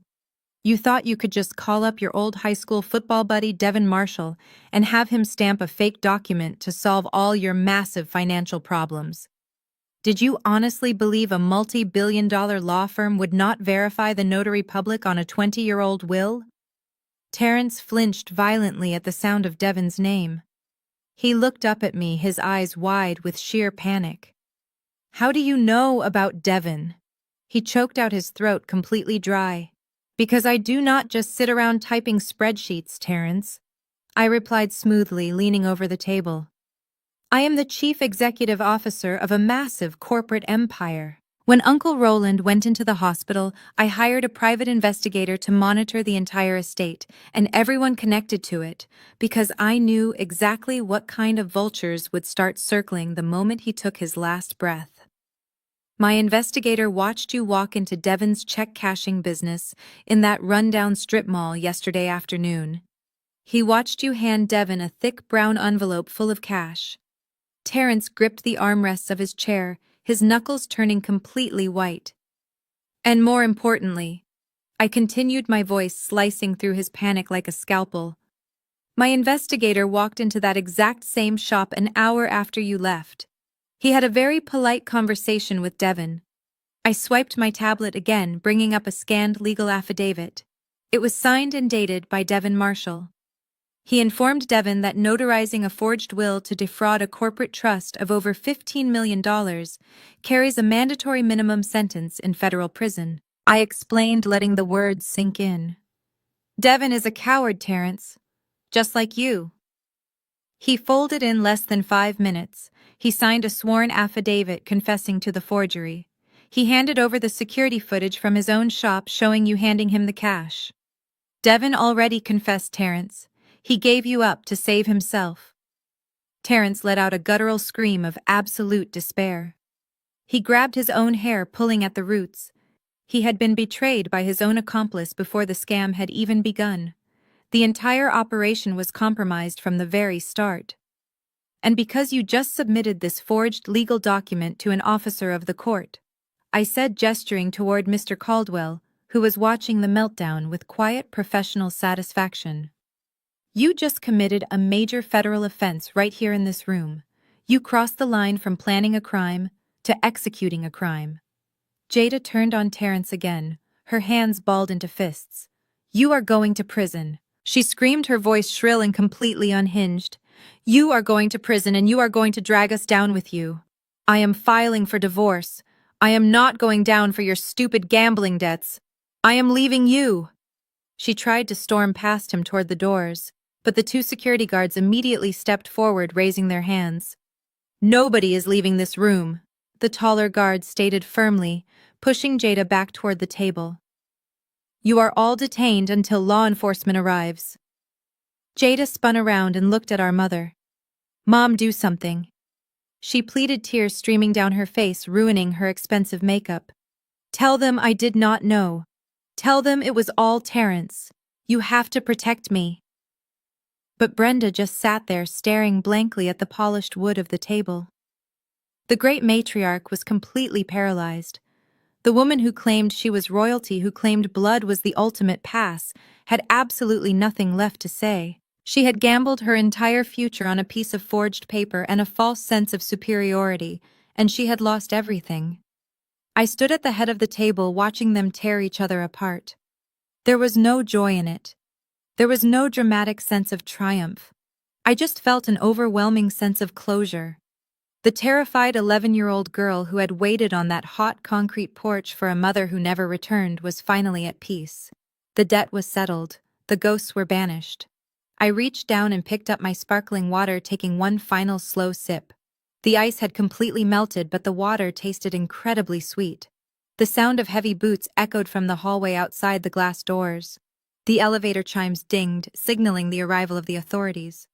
Mr. Caldwell calmly stepped forward and opened the boardroom doors to greet the 4 uniformed Atlanta Police Department officers who walked into the room carrying handcuffs and heavy utility belts.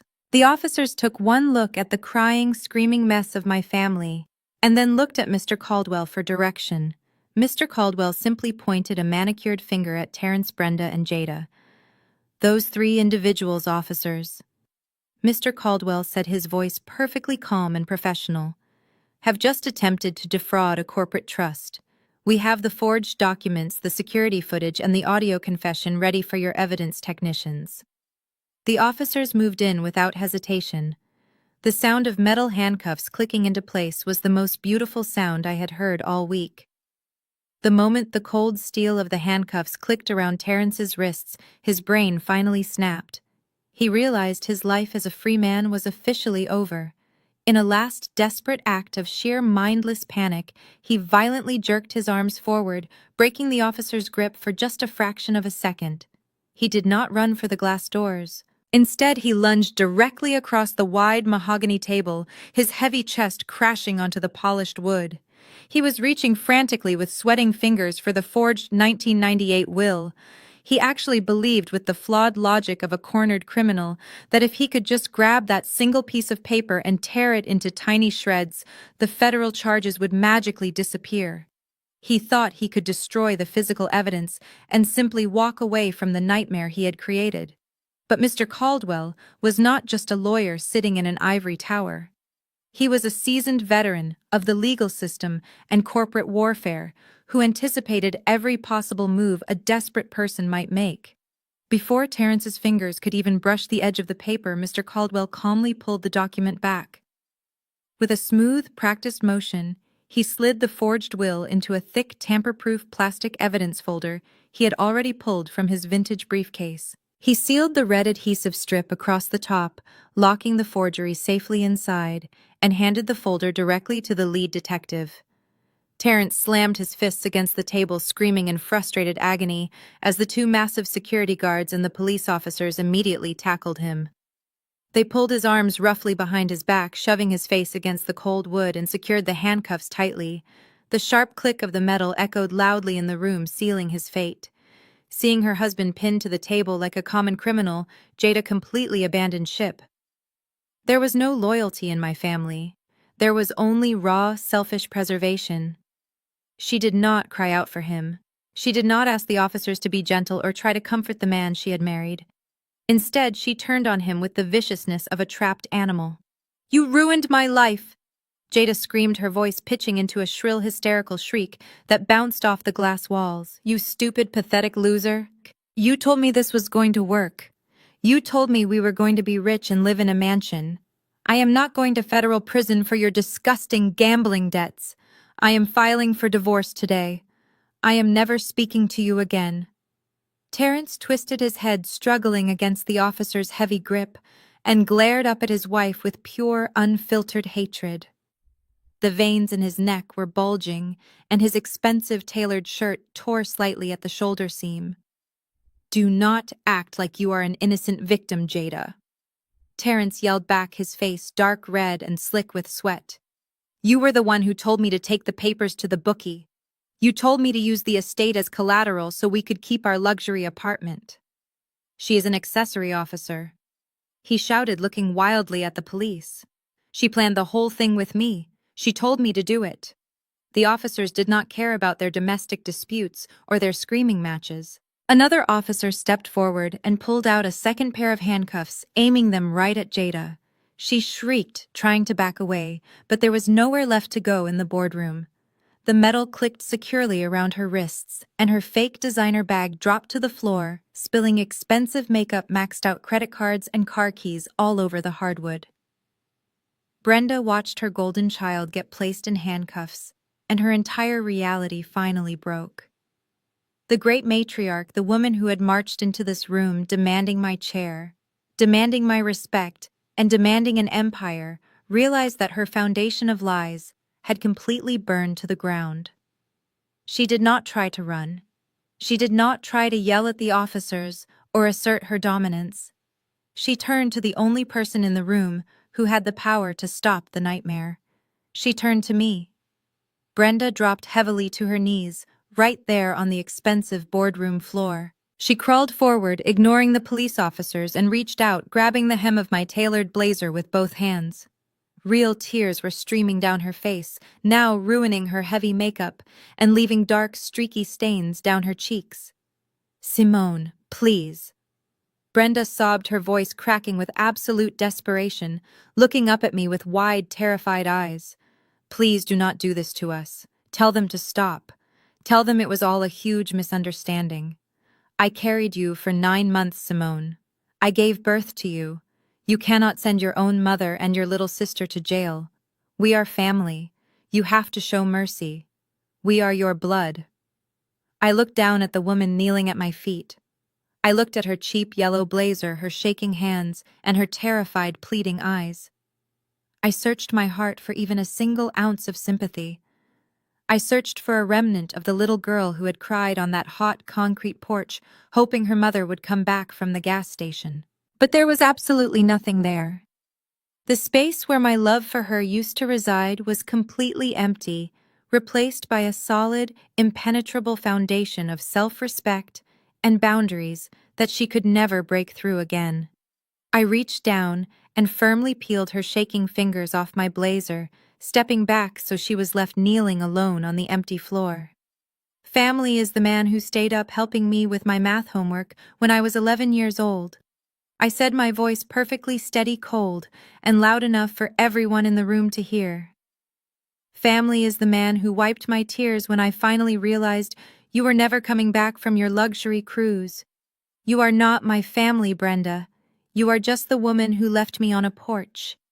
And you are the woman who just tried to steal everything that good man built. I looked at the three of them, their faces pale and utterly defeated, as the officers began to pull them up and push them toward the heavy glass doors. "You have 30 days to vacate my properties," I told them, delivering the final absolute blow. "Whatever junk you left in that downtown apartment is going straight into a dumpster on the 31st day. Now get out of my boardroom." The walk of shame was spectacular. The officers escorted Brenda, Jada, and Terrence out of the glass doors and marched them straight through the center of the prestigious law firm. Dozens of highly paid attorneys, paralegals, and wealthy corporate clients stopped what they were doing and stepped out of their private offices to watch the procession. Terrence kept his head down, staring at his expensive shoes, trying to hide his face from the onlookers. Jada was sobbing uncontrollably, her designer heels dragging across the plush carpet. Brenda just stared straight ahead, looking like a hollow, empty shell of the arrogant, aggressive woman she had been just an hour earlier. The heavy elevator doors slid shut behind them, sealing them away from my life forever. 6 months have passed since that morning in the boardroom. The legal system moves slowly, but it moves with absolute crushing certainty when federal fraud is involved. Terrence was officially indicted by a federal grand jury. Facing overwhelming, irrefutable evidence, including the boardroom security footage, his own loud recorded confession, and the sworn legal affidavit from his notary buddy, Devin, he took a plea deal to avoid a 20-year sentence. He is currently looking at 5 to 7 years in a federal penitentiary for wire fraud and conspiracy. His failing used car dealership was immediately seized by his commercial landlord, and his remaining inventory was auctioned off for pennies to pay his massive debts. He is completely bankrupt, ruined, and headed for a cold concrete cell. Jada followed through on her screaming threat in the boardroom. She filed for divorce the very next morning, desperately trying to legally distance herself from his criminal charges and his financial ruin. But the law does not forget willing accessories. While she managed to avoid actual prison time by cooperating fully with the federal prosecutors, she was hit with massive legal fees and crushing restitution penalties. She lost everything. The luxury leased cars, the expensive clothes, the fake wealthy lifestyle she loved to flaunt. It all vanished into thin air overnight. Today, Jada and Brenda are living together in a cramped, run-down studio apartment on the far outskirts of the city, right next to a noisy, elevated interstate highway. They have absolutely no money, no assets, and no future prospects.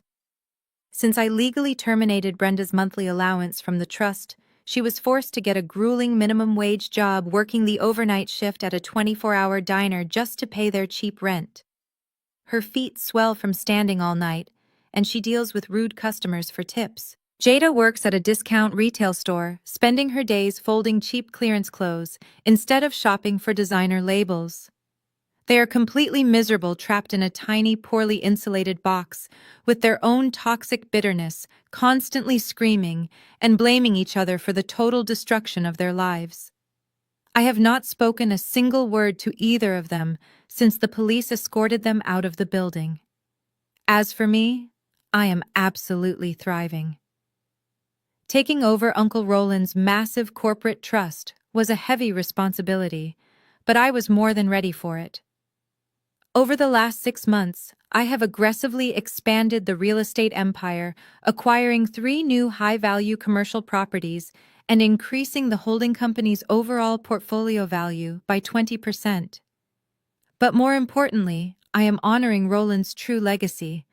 Last month, I took a large portion of the profits from the Midtown Shopping Center and established a permanent educational scholarship fund in his name. It is a foundation specifically designed to help teenagers aging out of the foster care system, pay for college tuition, and secure safe housing.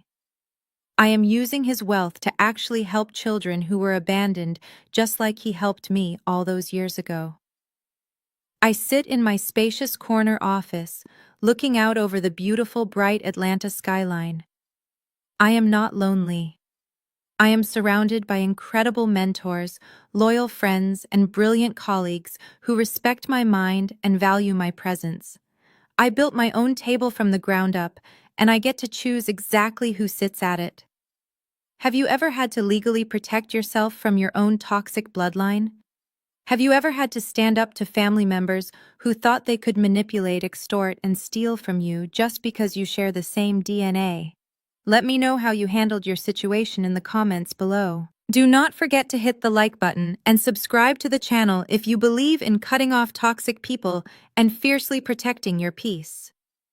Thank you so much for watching my journey, and remember that the family you actively build around yourself is always stronger than the broken family you have to leave behind.